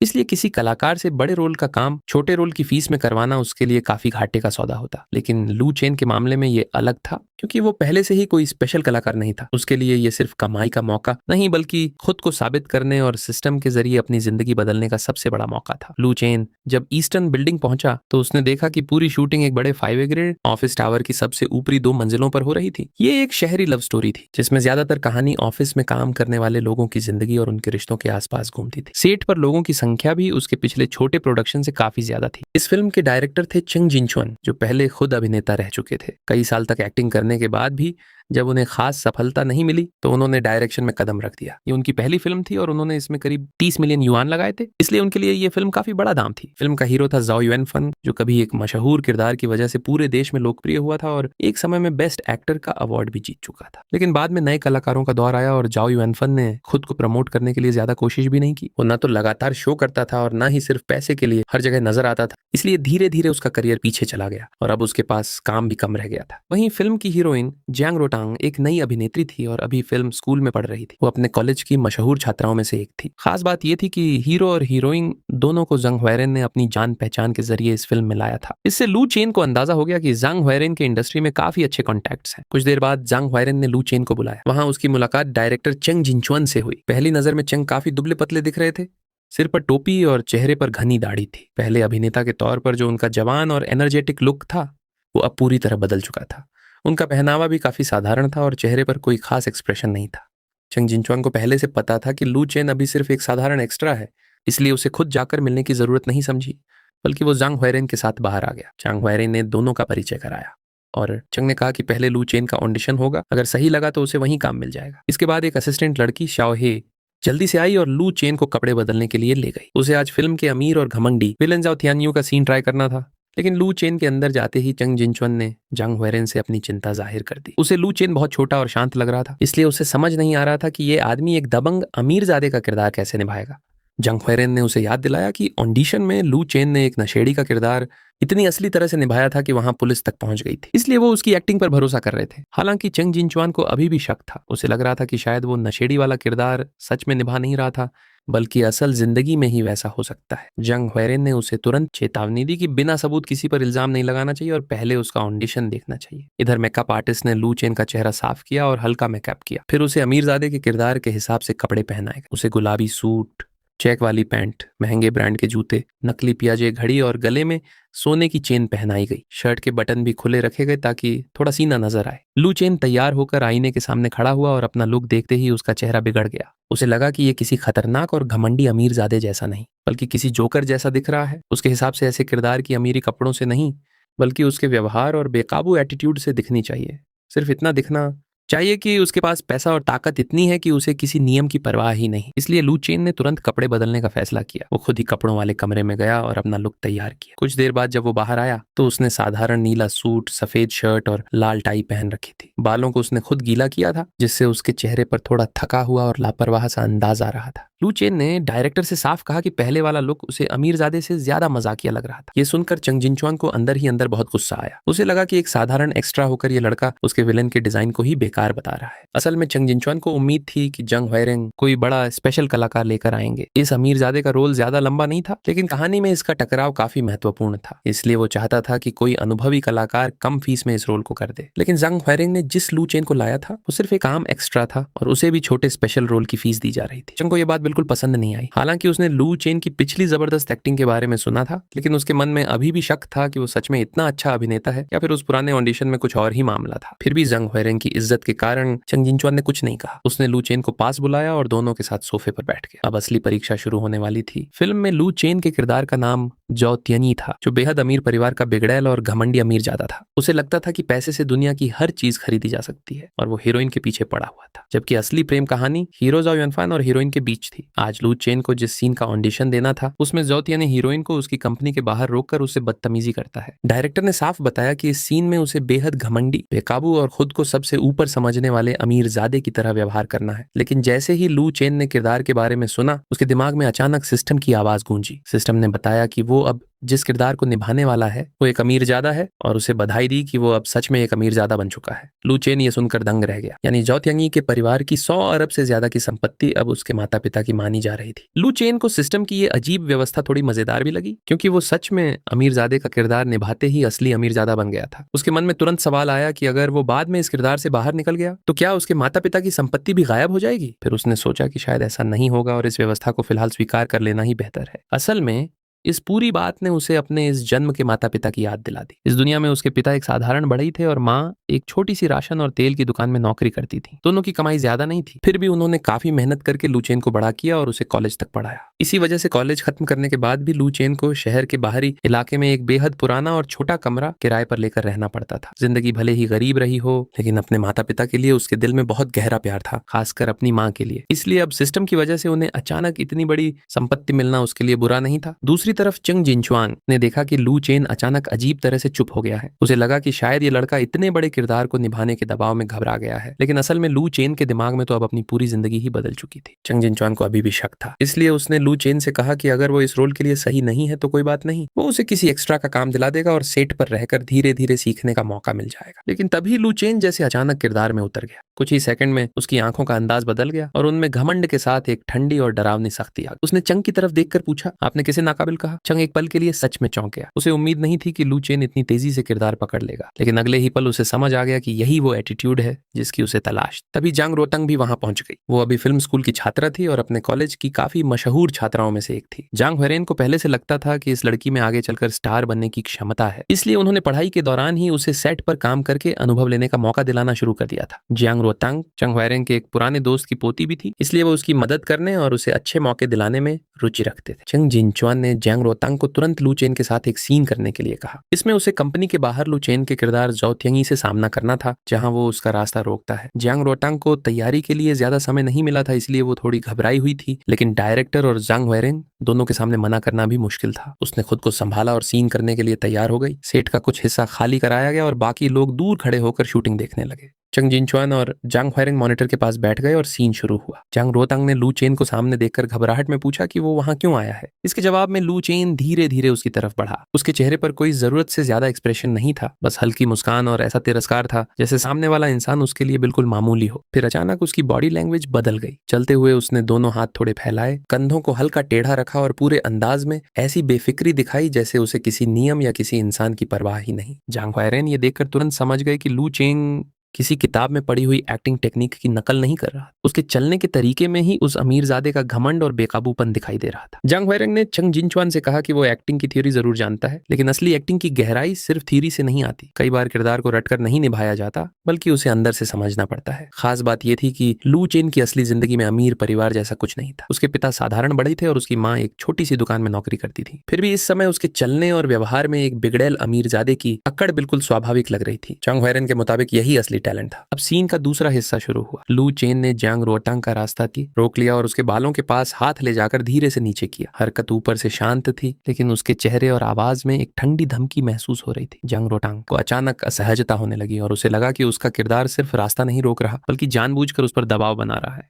लू चेन की आंखों और बॉडी लैंग्वेज का असर इतना ज्यादा था कि जांग रोतांग खुद भी पूरी तरह सीन में चली गई। उसे लगा कि सामने वाला उसकी पर्सनल स्पेस में जरूरत से ज्यादा घुस रहा है और उसकी नजरें भी उसे असहज कर रही हैं। आखिरकार उसने खुद को पीछे खींचते हुए लू चेन को धक्का दे दिया और गुस्से में कहा कि वो उससे दूर रहे। इस रिएक्शन को देखकर जांग हुआइरेंग समझ गए कि लू चेन ने अपना काम कर दिया है। कुछ देर पहले जो जांग रोतांग सीन के लिए पूरी तरह तैयार नहीं थी, वो अब किरदार की हरकत पर बिल्कुल स्वाभाविक प्रतिक्रिया दे रही थी। यानी लू चेन सिर्फ अपना किरदार नहीं निभा रहा था, बल्कि सामने वाले कलाकार को भी उसी माहौल और इमोशन में खींच चुका था। चंग जिनचुआन को लू चेन की एक्टिंग देखकर शक हुआ कि कहीं वो सच में जांग रोतांग के साथ बदतमीजी करने का बहाना तो नहीं बना रहा। लेकिन जांग हुआइरेन ने उसे तुरंत डांट दिया और कहा कि एक डायरेक्टर को ऐसी बात सोचने से पहले अपने शब्दों का ध्यान रखना चाहिए। फिर भी जांग हुआइरेन चेंग को अच्छी तरह जानते थे। उन्हें पता था कि चेंग में टैलेंट तो बहुत है, लेकिन अभिनेता के तौर पर वो कभी सच में उस लेवल तक नहीं पहुंच पाया। वहीं डायरेक्टर बनने के बाद उसकी क्रिएटिविटी और परफेक्शन के पीछे भागने की आदत काफी बढ़ गई थी। चंग हुआइरेन को उस पर भरोसा था, लेकिन वो ये भी समझते थे कि चंग में डायरेक्टर बनने वाली कई कमियां आ चुकी थी और जांग रोतांग को लेकर उसका जरूरत से ज्यादा प्रोटेक्टिव होना भी उनमें से एक था। इसलिए उन्होंने ज्यादा बहस नहीं की और दोनों फिर से मॉनिटर की तरफ देखने लगे। अब तीसरा सीन शुरू हुआ। लू चेन ने जांग रोतांग की कलाई पकड़ ली और वो डर कर उससे छूटने की कोशिश करने लगी। बाहर से देखने पर सीन इतना असली लग रहा था कि वहां मौजूद लोगों को लगा कि कोई जाकर लड़की को बचाएगा। लेकिन तभी लू चेन ने अचानक चंग जिनचुआन और जांग हुआइरेंग की तरफ देखा, उंगली से कैमरे की तरफ इशारा किया और गुस्से में चिल्लाया कि शूटिंग कर रहे हो तो कैमरा हटाओ। चंग जिनचुआन का चेहरा उतर गया। इसके बाद लू चेन ने आसपास खड़े कर्मचारियों को भी घूर कर कहा कि क्या देख रहे हो, दूर हटो। उसकी आंखों में इतनी असली धमकी थी कि वहां खड़े लोग भी कुछ पल के लिए सच में डर गए। चंग जिनचुआन तो और ज्यादा भड़क गया। उसे लगा कि लू चेन जानबूझकर उसके सामने उसे ही गाली दे रहा है, लेकिन लू चेन पूरी तरह अपने किरदार में था और उसे आसपास की किसी चीज की परवाह नहीं थी। इसके बाद सीन और ज्यादा इंटेंस हो गया। जांग रोतांग का संघर्ष बढ़ गया और उसके चेहरे से साफ दिखने लगा कि वो डर चुकी है। सेट पर अचानक सन्नाटा छा गया। लोग समझ नहीं पा रहे थे कि लू चेन कब कैरेक्टर से बाहर आएगा। जांग रोतांग की आंखों में आंसू आ गए और उसका शरीर डर के कारण कमजोर पड़ने लगा। उसे ऐसा महसूस हो रहा था जैसे वो सिर्फ एक्टिंग नहीं कर रही, बल्कि सच में किसी बेहद खतरनाक आदमी के सामने फंस गई। वो बार बार लू चेन से उसे छोड़ने की गुहार करने लगी, लेकिन लू चेन के चेहरे पर सिर्फ एक ठंडी और अजीब सी मुस्कान थी। वो पूरी तरह जाओ तियांगी बन चुका था। तभी जांग हुआइरेंग को एहसास हुआ कि सीन अपनी सीमा तक पहुंच चुका है और उन्होंने जोर से कहा कट। आवाज सुनते ही लू चेन का पूरा अंदाज उसी पल बदल गया। उसने तुरंत जांग रोतांग को संभाला और उसके कंधों को पकड़ लिया। जांग रोतांग कुछ सेकंड तक समझ ही नहीं पाई कि अभी क्या हुआ, लेकिन अगले ही पल वो फूट फूट कर रोने लगी। सेट पर मौजूद लगभग हर इंसान हैरान था। कुछ मिनट पहले तक लू चेन की आंखों में जो बेकाबू घमंड और खतरनाकपन था, वो बिल्कुल असली लग रहा था। उसने जिस तरह लोगों को गालियां दी, कैमरा हटाने का आदेश दिया और अपने किरदार की सनक दिखाई, उससे ऐसा लग रहा था जैसे वो सच में कानून और किसी इंसान की परवाह न करने वाला अमीर ज्यादा हो। लेकिन कट सुनते ही उसका पूरा पर्सनैलिटी बदल जाना सबसे ज्यादा चौंकाने वाला था। यही देखकर वहां मौजूद लोग उसकी एक्टिंग से प्रभावित हो गए। दूसरी तरफ जांग रोतांग को शांत होने में काफी वक्त लगा। असिस्टेंट और बाकी लोग उसे संभाल कर कुर्सी पर बैठा रहे थे, लेकिन वो अब भी लू चेन को देखकर कंफ्यूज थी। कुछ ही मिनट की एक्टिंग ने उसके अंदर इतना स्ट्रांग डर पैदा कर दिया था कि उसे ऐसा लग रहा था जैसे उसने सच में उस खतरनाक किरदार का सामना किया हो। उसे लू चेन के किरदार से गुस्सा भी आ रहा था और उस पूरे अनुभव से बाहर निकलना भी मुश्किल हो रहा था। जांग रोतांग को अब समझ आ चुका था कि लू चेन ने जो कुछ किया था वो सिर्फ एक्टिंग थी, लेकिन हैरानी की बात ये थी कि वो खुद भी इस सीन में इतनी गहराई तक चली गई थी कि कट होने के बाद भी काफी देर तक नॉर्मल नहीं हो पा रही। दूसरी तरफ चेंग जिनचुआन भी पूरी तरह हैरान था। उसे बिल्कुल उम्मीद नहीं थी कि एक साधारण ग्रुप एक्स्ट्रा अमीरजादे का किरदार इतनी जबरदस्त तरीके से निभा सकता है। कुछ मिनट पहले जो लू चेन उसके सामने खड़ा था, वो सच में एक घमंडी और खतरनाक अमीर ज्यादा लग रहा था। उसकी चाल, उसकी आंखें और उसका पूरा अंदाज किरदार के साथ बिल्कुल फिट बैठ रहा था। लेकिन जांग हुआइरेन सबसे ज्यादा खुश थे। उन्होंने लू चेन के कंधे पर हाथ रखा और उसकी जमकर तारीफ की। उन्होंने कहा कि अपने इतने लंबे करियर में उन्होंने बहुत से कलाकार देखे हैं, लेकिन लू चेन जैसी परफॉर्मेंस बहुत कम देखने को मिली है। उनके हिसाब से लू चेन ने सिर्फ अमीरजादे का किरदार निभाया नहीं था, बल्कि कुछ मिनटों के लिए वो सच में वही इंसान बन गया था। लू चेन ने झांग सर को धन्यवाद कहा और तुरंत जियांग रोतांग के बारे में पूछा। उसे डर था कि कहीं उसकी एक्टिंग से लड़की सच में ज्यादा डर तो नहीं गई। झांग हुआयरेन ने कहा कि वो ठीक है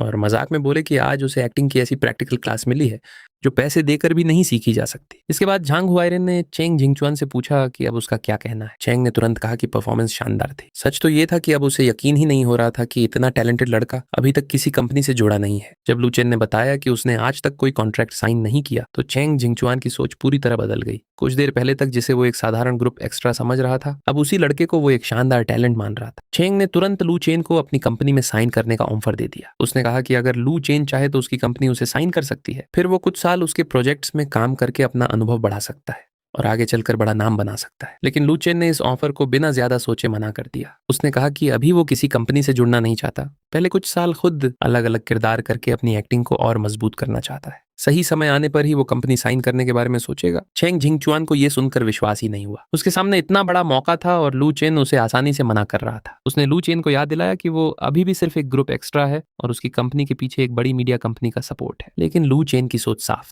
उसने कहा कि अगर वो अब भी सिर्फ अमीरजादे जैसे किरदार ही अच्छे से निभा सकता है और दूसरे किरदारों में कमजोर पड़ गया तो क्या होगा। कंपनी उसे साइन करने के बाद अगर ये समझ गई कि वो ज्यादा वर्सेटाइल नहीं है तो शायद बाद में पछताएगी, और अगर उसे बाद में काम मिलना बंद हो गया तो इससे अच्छा है कि वो अभी खुद मेहनत करके अपनी एक्टिंग सुधार ले। चेंग जिंगचुआन और झांग हुआयरेन एक दूसरे को देखने लगे।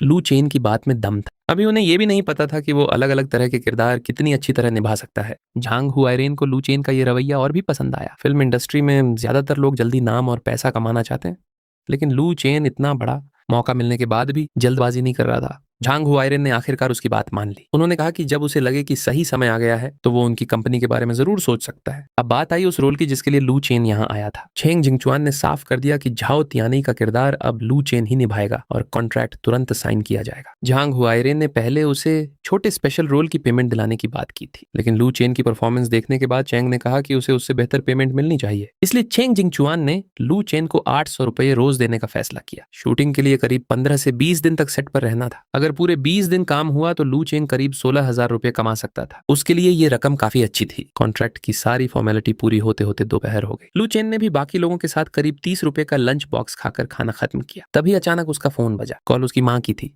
लू चेन थोड़ा चौंक गया। उसकी माँ आमतौर पर बिना किसी खास वजह के उसे अचानक फोन नहीं करती थी। तभी उसे सिस्टम की बात याद आई। आज आधी रात से पहले उसके माता पिता को 100 करोड़ की संपत्ति मिलने वाली थी। लू चेन के मन में तुरंत एक सवाल आया, कहीं वो वक्त अभी तो नहीं आ गया। उसने फोन उठाया और कहा, हाँ माँ क्या हुआ। माँ ने पूछा, बेटा क्या कर रहा है। लू चेन ने बताया कि वो शूटिंग पर है और अभी खाना खा रहा है। तभी माँ ने पूछा, बेटा कॉन्ट्रैक्ट साइन हुआ या नहीं। लू चेन ने बताया कि हाँ, उसे अब एक बेहतर रोल मिल गया है। ये सुनते ही उसकी माँ बहुत खुश हो गई। उन्हें विश्वास ही नहीं हुआ कि उनका बेटा अब सिर्फ ग्रुप एक्स्ट्रा नहीं रहा। लू चेन हंसकर बोला, माँ आपका बेटा एक दिन इस ग्रुप एक्स्ट्रा वाले टैग से पूरी तरह बाहर निकल जाएगा, बस आप थोड़ा भरोसा रखो। माँ ने भी हंसते हुए कहा कि उन्हें अपने बेटे पर पूरा भरोसा है। लेकिन लू चेन को अभी भी लग रहा था कि माँ ने सिर्फ कॉन्ट्रैक्ट पूछने के लिए फोन नहीं किया है। उसने सीधे पूछा, अच्छा माँ आप बताओ अचानक फोन क्यों किया। माँ ने कहा कि कोई बड़ी बात नहीं है, बस उसके नाना को अचानक पता नहीं क्या सूझा है, वो वापस अपने गाँव जाने की जिद कर रहे हैं। लू चेन ये सुनकर थोड़ा हैरान रह गया। उसे बिल्कुल अंदाजा नहीं था कि उसके परिवार की जिंदगी बदलने वाली है और उसके नाना का अचानक गाँव जाने का फैसला भी आगे चलकर एक बड़ी कहानी की शुरुआत बन। हमारे पुराने घर के पीछे कुछ पुरानी चीजें जमीन में दबी हुई हैं और वो उन्हें निकालना भूल गए थे। अब बस उन्हें वही सामान वापस निकालना है। मैंने पूछा, कौन सा सामान। माँ बोली, उन्हीं के मुताबिक बहुत पुरानी चीजें हैं। कुछ मिंग और किंग दौर की बताई जा रही हैं, कुछ पुराने जमाने की और कुछ चीन गणराज्य के समय की। सोने चांदी, जेड और कई तरह के गहने हैं। तुम्हारे नाना तो कह रहे हैं कि सबकी कीमत 100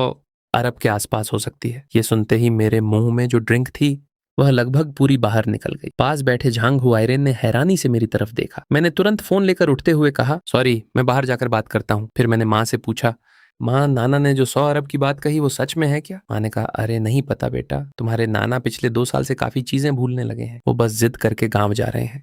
मैं और तुम्हारे पापा भी उनके साथ जा रहे हैं। सोचा तुम्हें बता दूं ताकि अगर तुम अचानक घर आओ और हम न मिले तो परेशान मत होना। मैंने पूछा, माँ नाना जिन पुरानी चीजों की बात कर रहे हैं क्या तुम्हें उनके बारे में कुछ याद है। माँ हंसकर बोली, तुम्हारे नाना की बातें सुनकर तुम भी उनके जैसे हो गए हो क्या। वो शायद बस पुराने घर को देखने जाना चाहते हैं। तुम सच में मानते हो कि हमारे पास इतने सारे खजाने होंगे।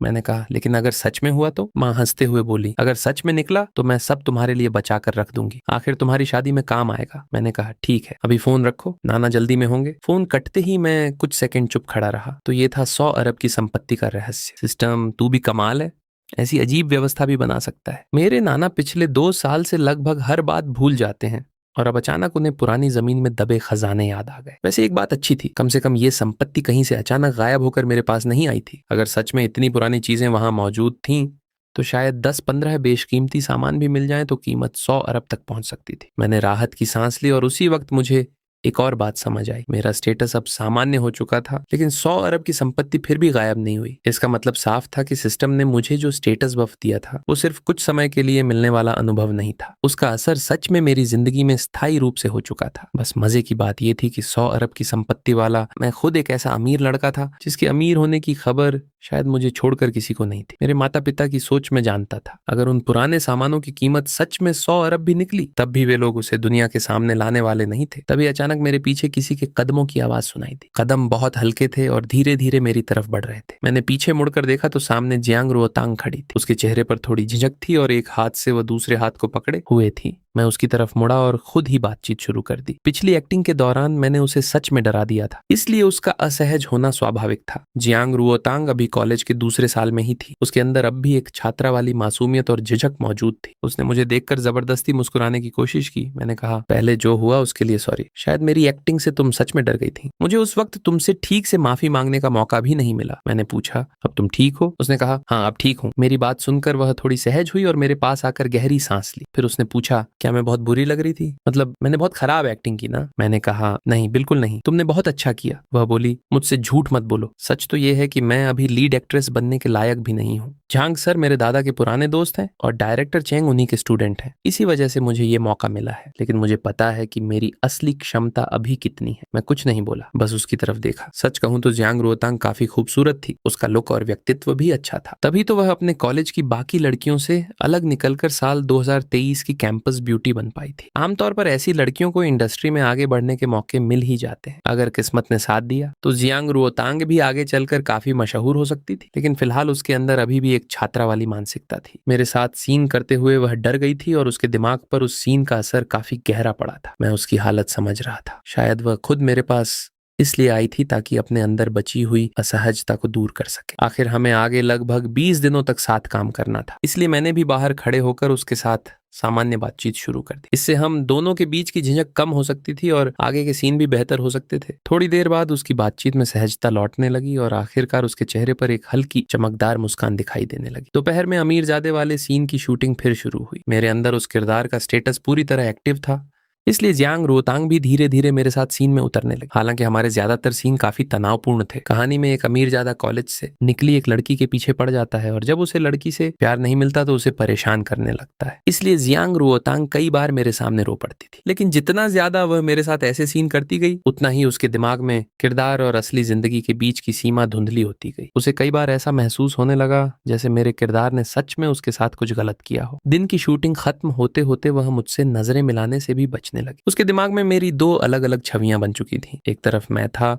शांत और हंसमुख लुचेन, और दूसरी तरफ वही मैं था, खतरनाक और घमंडी अमीरजादा झाओतियानाई। यही विरोधाभास उसे सबसे ज्यादा परेशान कर रहा था। कभी कभी तो उसके मन में एक अजीब सा ख्याल भी आता कि अगर वह उस खतरनाक किरदार के सामने पूरी तरह हार मान ले तो शायद उसके बाद उसे फिर वही शांत और मुस्कुराता हुआ लुचेन दिखाई देगा। शाम को शूटिंग खत्म हुई और मैं अपने छोटे से किराए के कमरे में लौट आया। मेरे लिए पूरा दिन काफी आसान था, क्योंकि बाकी कलाकारों को मेरे साथ सीन करने के लिए बार बार अपने अंदर भावनाएं पैदा करनी पड़ती थीं। लेकिन जैसे ही मैं अमीरजादे के किरदार में जाता, ऐसा लगता था जैसे मैं एक्टिंग नहीं बल्कि अपनी ही दूसरी पर्सनैलिटी में चला गया हूँ। जितना घमंड दिखाना हो, जितनी अक्कड़ दिखानी हो, सब अपने आप निकल आता था। किसी भावना को जबरदस्ती एक्ट करना बहुत थका देने वाला काम होता है, लेकिन मेरे लिए ये किरदार बिल्कुल अलग था। जियांग रुओतांग भी शायद इसीलिए मेरी आभारी थी, क्योंकि जैसे ही उसे मेरे साथ सीन करना होता वह लगभग तुरंत अपने किरदार में पहुंच जाती थी। घर लौटकर मैंने नहाया और जैसे ही कमरे में आया फोन फिर बज उठा। स्क्रीन पर माँ का नाम था। मेरे मन में तुरंत सवाल आया, क्या आखिरकार 100 अरब वाली संपत्ति सच में सामने आ गई? मैंने जल्दी से फोन उठाया। हेलो माम, इतनी रात को फोन किया है, जरूर कोई बड़ी खबर होगी। दूसरी तरफ से माँ लगभग रोते हुए चिल्लाई, बेटा हमारे घर में पैसा आ गया। मैंने पूछा, क्या हुआ, कैसी दौलत? माँ बोली, हम सच में अमीर हो गए। तुम्हारे नाना आज अचानक कुछ देर के लिए बिल्कुल होश में थे। वो हमें पुराने घर के पीछे ले गए और वहां जमीन खोदते हुए एक पुराना तहखाना मिला। उसके अंदर ढेर सारी पुरानी चीजें थी। तुम्हारे नाना जो कह रहे थे वो सच निकला। माँ की आवाज में खुशी और रोने दोनों की मिलीजुली आवाज थी। मैं भी कुछ देर चुप रहा। मेरे माता पिता ने पूरी जिंदगी साधारण तरीके से गुजारी थी। ऐसे लोग अचानक अपने सामने इतनी कीमती चीजें देखेंगे तो भावुक होना स्वाभाविक था। मैंने कहा, माँ पहले शांत हो जाओ, एक बात सोचो, नाना के पास ये सामान पहले से मौजूद था, है ना? माँ ने कहा, हाँ। मैंने कहा, तो इसका मतलब नाना पहले से ही अमीर थे, और इसका मतलब तुम भी एक अमीर घर की बेटी निकली। माँ तुरंत बोली, बकवास मत कर, कैसी अमीर घर की बेटी? बेटा, तेरे पापा तो खुशी के मारे पागल हो रहे हैं और अभी तक तेरे नाना से एक एक चीज के बारे में पूछ रहे हैं। माँ ने बताया कि सामान देखने में काफी कीमती था और संख्या भी 100 से ज्यादा हो सकती थी। नाना के हिसाब से शायद इनकी कुल कीमत 100 अरब के आसपास थी। मैंने बस कहा, अच्छी बात है। माँ चौंक कर बोली, क्या अच्छी बात है? तुझे समझ भी आ रहा है कि मैं क्या कह रही हूँ? मैंने कहा, हाँ समझ रहा हूँ। तुम कह रही हो कि हमारे घर में 100 अरब की कीमत का सामान है। माँ बोली, तो फिर तू इतना शांत क्यों है? तुझे खुशी नहीं हो रही? मैंने कहा, मैं क्यों खुश हूँ? वो सामान तुम्हारा और पापा का है, मेरा तो नहीं। नाना ने तुम्हें दिया है, तुम लोग अपनी जिंदगी आराम से सुधारो। माँ बोली, अरे पागल, हमारा और तेरा अलग कैसे हो गया? हम दोनों बूढ़े हो गए हैं, हम कितना खर्च करेंगे? कल को हम मर गए तो ये सब तेरा ही तो होगा। मैंने तुरंत कहा, माँ ऐसी मनहूस बातें मत करो, बड़ी मुश्किल से घर की हालत सुधरने वाली है और तुम अभी से ऐसी बातें कर रही हो। बस एक बात याद रखना, पैसे और कीमती सामान की खबर किसी को मत देना। अगर जरूरत हो तो सुरक्षित तरीके से कुछ सामान बेचकर घर की हालत सुधार लेना। जरूरत पड़े तो मैं सही तरीका ढूंढने में मदद कर दूंगा। माँ बोली, सुधारना क्या है? मैं और तुम्हारे पापा तो यही सोच रहे हैं कि सब सामान संभाल कर रखेंगे और आगे चलकर तुम्हारी शादी में काम आएगा। मैंने कहा, फिर शुरू हो गई तुम दोनों की शादी वाली बातें। ठीक है, जो करना है करो, फिलहाल तुम दोनों 100 अरब की संपत्ति वाले अमीर हो, अब अपनी समझ से फैसला लेना। मैंने आगे कहा, कुछ समय बाद मैं खुद घर आऊंगा। अगर तब तक तुमने अपनी जिंदगी में कोई सुधार नहीं किया तो मैं खुद तुम्हारी जिंदगी सुधार दूंगा। माँ फिर बोली, बेटा ये सब आखिर तुम्हारे ही लिए तो बचा कर रखेंगे। मैंने कहा, माम मुझे नींद आ रही है, अब सोने दो। माँ हैरान होकर बोली, तू भी अजीब लड़का है, हमारे घर में 100 अरब की कीमत का सामान निकला है, 100 रुपए नहीं, फिर भी तुझे कोई फर्क ही नहीं पड़ रहा। मैंने कहा, बस मेरी एक बात याद रखना, पैसे की खबर बाहर मत जाने देना। अब मैं फोन रख रहा हूँ। इतना कहकर मैंने फोन काट दिया और मोबाइल एक तरफ रख दिया। मैं सोचने लगा, शादी के लिए इतनी जल्दी किस बात की है? अगर कोई सही इंसान नहीं मिला तो सिर्फ शादी करने के लिए किसी के साथ समझौता क्यों करूं? शादी तभी होनी चाहिए जब दोनों के बीच सच्ची समझ और पसंद हो। और अब जब मेरे परिवार की संपत्ति इतनी बड़ी हो चुकी थी, तब भी मेरे माता पिता शायद सारी चीजें बंद करके रख देंगे और एक भी सामान बेचने के लिए तैयार नहीं होंगे। इसलिए मुझे किसी दिन घर जाकर खुद उनकी जिंदगी थोड़ी बेहतर करनी पड़ेगी। बाकी उन कीमती सामानों को लेकर मुझे ज्यादा चिंता नहीं थी। मेरे पिता अपने पैसे के मामले में बेहद सावधान इंसान थे। एक एक रुपया सोच समझ कर खर्च करते थे। ऐसे आदमी के हाथ में 100 अरब की संपत्ति आ जाए तो वह उसे दुनिया से छिपा कर रखने में कोई कसर नहीं छोड़ेगा। मैंने अगले दिन से फिर शूटिंग शुरू कर दी। डायरेक्टर चेंग के साथ मेरा 20 दिनों का कॉन्ट्रैक्ट था। शूटिंग खत्म होने के बाद 2 दिन आराम करना था और फिर मुझे एक्टर क्या है नाम के लाइव शो में हिस्सा लेना था। मैं उस शो को लेकर काफी उत्साहित था क्योंकि वहां लाइव प्रतियोगिता में लगातार आगे बढ़ने पर मुझे अलग अलग तरह के दर्जनों किरदार निभाने का मौका मिलने वाला था। मैंने आंखें बंद की और कुछ ही देर में गहरी नींद में चला गया। अगले 20 दिन में लगभग नौकरी की तरह रोज सेट पर जाता, शूटिंग करता और वापस लौट आता। इन 20 दिनों में झांग हुआयरेन लगभग हर दिन सेट पर आते और मेरे सीन देखते। जितना ज्यादा वे मुझे देखते उतना ही हैरान होते जाते। इतने अनुभवी और पुराने कलाकार को भी मेरी एक्टिंग में किसी तरह की बनावट दिखाई नहीं देती थी। ऐसा लगता था जैसे मेरे अंदर सच में 2 अलग अलग इंसान हो। कैमरा ऑन होते ही मैं तुरंत घमंडी और बेलगाम अमीरजादे में बदल जाता और डायरेक्टर के मुंह से कट निकलते ही अगले ही पल फिर वही सामान्य लू चेन बन जाता। ये बदलाव इतना तेज था कि देखने वाले भी हैरान रह जाते। झांग हुआयरेन और डायरेक्टर चेंग दोनों बेहद खुश थे। उन्हें लग रहा था कि उन्हें एक ऐसा कलाकार मिल गया है जो कम से कम अमीरजादे व हालांकि झाओ युआन फान को मेरे थप्पड़ों से थोड़ी हैरानी जरूर होती थी, लेकिन वह आखिर एक अनुभवी कलाकार था और उसे पता था कि मैं इस वक्त अपने किरदार में पूरी तरह डूबा हुआ हूँ, इसलिए वह भी सब सहता रहा। सेट पर मौजूद कुछ छोटे कलाकारों का हाल भी कुछ अलग नहीं था। किसी को सीन के दौरान धक्का या लात खानी पड़ती तो किसी को डांट सुननी पड़ती और ये सब धीरे धीरे उनके लिए आम बात बन गया था। लेकिन सबसे ज्यादा परेशानी जियांग रुओतांग को हो रही थी, क्योंकि उसके किरदार में लगातार जबरदस्त टकराव और भावनात्मक तनाव था। इसलिए उसे रोज कई ऐसे सीन करने पड़ते थे जिनमें उसे रोना पड़ता था। पहले जियांग रुओतांग ठीक से रो भी नहीं पाती थी, लेकिन अब मेरे साथ सीन करते ही ऐसा लगता था जैसे उसकी आंखों की भावनाओं का बांध टूट गया हो और आंसू बिना रुके बहने लगते थे। इसी तरह देखते ही देखते हमारे 20 दिनों का शूटिंग शेड्यूल पूरा हो गया और मेरा किरदार भी सफलतापूर्वक खत्म हो गया। आखिरी दिन रात करीब 8:30 बजे शूटिंग खत्म हुई। डायरेक्टर चैंग जिंगचुआन ने तुरंत टीम के कुछ लोगों को साथ लिया और सबको एक रेस्टोरेंट में डिनर के लिए ले गया। वह चाहता था कि मैं आगे भी उसकी कंपनी और प्रोजेक्ट्स के साथ जुड़ा रहूं, इसलिए उसने खास तौर पर महंगा सी फूड मंगवाया और साथ में 2 बोतल महंगी रेड वाइन भी ऑर्डर कर दी। डिनर टेबल पर झांग हु आयरेन और जियांग रुओतांग भी मौजूद थे और सभी लोग आराम से खाते पीते हुए आगे की योजनाओं पर बातचीत कर रहे थे। खाना खाते खाते रात के 12 बज गए और आखिरकार मैंने भी काफी शराब पी ली। असल में मैं झांग सर का सम्मान करता था। उन्होंने शुरुआत से ही मुझे बाकी लोगों से अलग नजर से देखा था और मेरे अभिनय को बहुत पसंद किया था, इसलिए उनके सामने मैं ज्यादा मना नहीं कर पाया और उनके साथ काफी पी ली। डिनर खत्म होने के बाद सभी लोग रेस्टोरेंट से बाहर आए और लगभग हर किसी पर शराब का असर दिखाई दे रहा था। डायरेक्टर चेंग ने अपने छोटे असिस्टेंट श्याओ हे को बुलाकर कहा, श्याओ हे, तुम लू चेन को उसके घर छोड़ देना। मैं झांग सर के साथ टैक्सी से चला जाऊंगा और जियांग रुओतांग मेरे साथ जाएगी। डायरेक्टर चेंग की बात पूरी भी नहीं हुई थी कि जियांग रुओतांग अचानक मेरे पास आ गई और मेरा हाथ अपने कंधे पर रखकर मुझे संभालने लगी। पास खड़ा श्याओ हे ये देखकर पूरी तरह हैरान रह गया। जियांग रुओतांग ने उस रात लगभग शराब पी ही नहीं थी। वह लगातार बिना चीनी वाला ड्रिंक पी रही थी, क्योंकि एक्ट्रेस होने के कारण उसे अपने वजन का भी ध्यान रखना पड़ता था, इसलिए वह पूरी तरह होश में थी। उसने सीधे कहा, मैं इन्हें घर छोड़ दूंगी। मेरा घर भी लू चेन के घर के पास ही है और रास्ता भी लगभग एक ही है। मैंने शराब नहीं पी है, इसलिए आप चिंता मत कीजिए, मैं टैक्सी लेकर इन्हें छोड़ दूंगी। इतना कहकर उसने किसी की तरफ ध्यान नहीं दिया और मुझे संभालते हुए सड़क की ओर चल पड़ी। डायरेक्टर चेंग उसे रोकने ही वाला था कि तभी झांग हुआयरेन ने हाथ बढ़ाकर उसे रोक दिया और कहा, छोड़ दो चेंग, उसे जाने दो, तुम उसे रोक नहीं पाओगे। चेंग जिंगचुआन का हाथ वहीं रुक गया। उसने धीरे धीरे अपना हाथ नीचे कर लिया और उसके चेहरे की मांसपेशियां गुस्से और झुंझलाहट में हल्के से फड़कने लगी। वहां मौजूद सभी लोग समझदार थे और चेंग जिंगचुआन भी अच्छी तरह समझ रहा था कि जियांग रुओतांग का इस तरह खुद मेरे साथ जाना क्या मतलब रख सकता है। फिल्म इंडस्ट्री में ऐसी चीजें कोई बहुत बड़ी बात नहीं थी,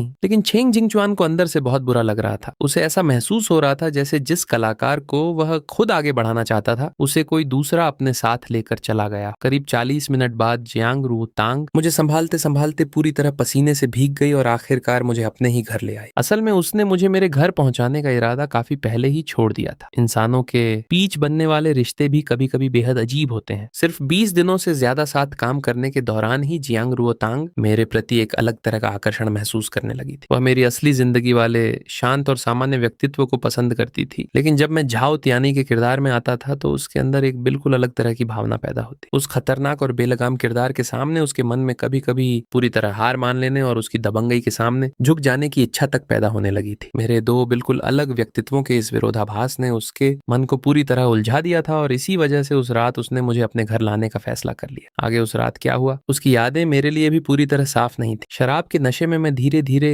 बेहोशी जैसी हालत में चला गया और रात की घटनाएं मेरी यादों में धुंधली हो गईं। अगले दिन सुबह करीब 10 बजे जब मेरी आंख खुली और मैं बिस्तर से उठने की कोशिश करने लगा, तभी मुझे एहसास हुआ कि ये मेरा घर नहीं है और न ही कोई होटल है। मैंने जोर से अपनी कनपटियां दबाई और पिछली रात की घटनाओं को याद करने की कोशिश की। कुछ ही देर में रात के धुंधले दृश्य धीरे धीरे मेरे दिमाग में लौटने लगे। मैं मन ही मन चौंक कर बोला, ओह, लगता है मेरे साथ तो बड़ा खेल हो गया। मैंने तुरंत चादर उठाकर नीचे देखा और बिस्तर पर बिखरी गुलाब की पंखुड़ियों को देखकर कुछ सेकंड के लिए हैरान रह गया। अब सवाल ये था कि आखिर नुकसान किसका हुआ था। मैंने चारों तरफ नजर दौड़ाई, लेकिन जियांग रुओतांग कमरे में नहीं थी। तभी मेरी नजर बेड साइड टेबल पर रखे एक छोटे से कागज पर पड़ी। मैंने उसे उठाया और जल्दी से पढ़ा। उस पर सिर्फ इतना लिखा था, न किचन में नाश्ता रखा है, खाने के बाद चले जाना। कल रात जो कुछ भी हुआ उसमें पहल मेरी तरफ से थी, इसलिए तुम्हें किसी तरह का मानसिक दबाव लेने की जरूरत नहीं है। ये पढ़कर मेरे चेहरे पर भी हल्की मुस्कान आ गई। मैंने सोचा, ठीक है, हम दोनों ही बालिग हैं और हमारे बीच कोई खास भावनात्मक रिश्ता भी नहीं है, इसलिए ऐसी अचानक हुई रात को लेकर किसी तरह का बोझ रखने की जरूरत नहीं। खासकर फिल्म इंडस्ट्री में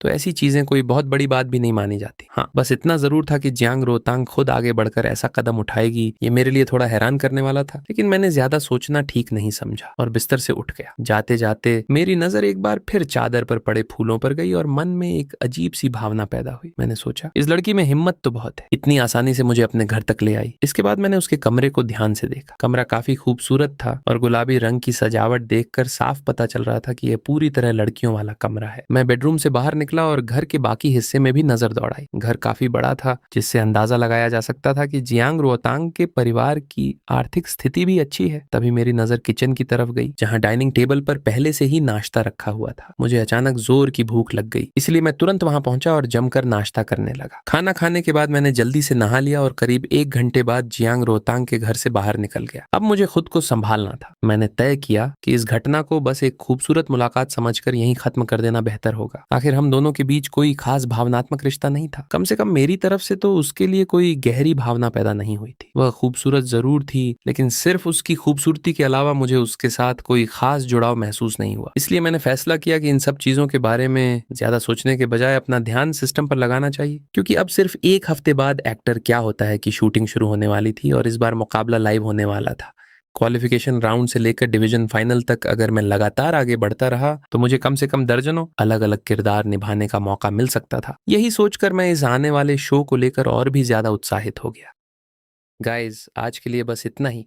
इस कहानी का नेक्स्ट पार्ट अभी तक आया नहीं है। जैसे ही आएगा मैं तुरंत आपके लिए अपलोड कर दूंगा, और अगर इस वीडियो पर अच्छा खासा सपोर्ट मिलता है तो अगला पार्ट और भी जल्दी लेकर आऊंगा। तो जाने से पहले चैनल को सब्सक्राइब जरूर कर देना, बेल आइकन भी दबा देना ताकि अगला पार्ट मिस ना हो, और वीडियो को एक लाइक और एक प्यारा सा कमेंट भी कर देना। इससे हमें भी मोटिवेशन मिलता है कि हाँ, कोई तो हमारी वीडियो देख रहा है और उसे पसंद भी आ रही है। मिलते हैं अगली वीडियो में, तब तक के लिए बाय।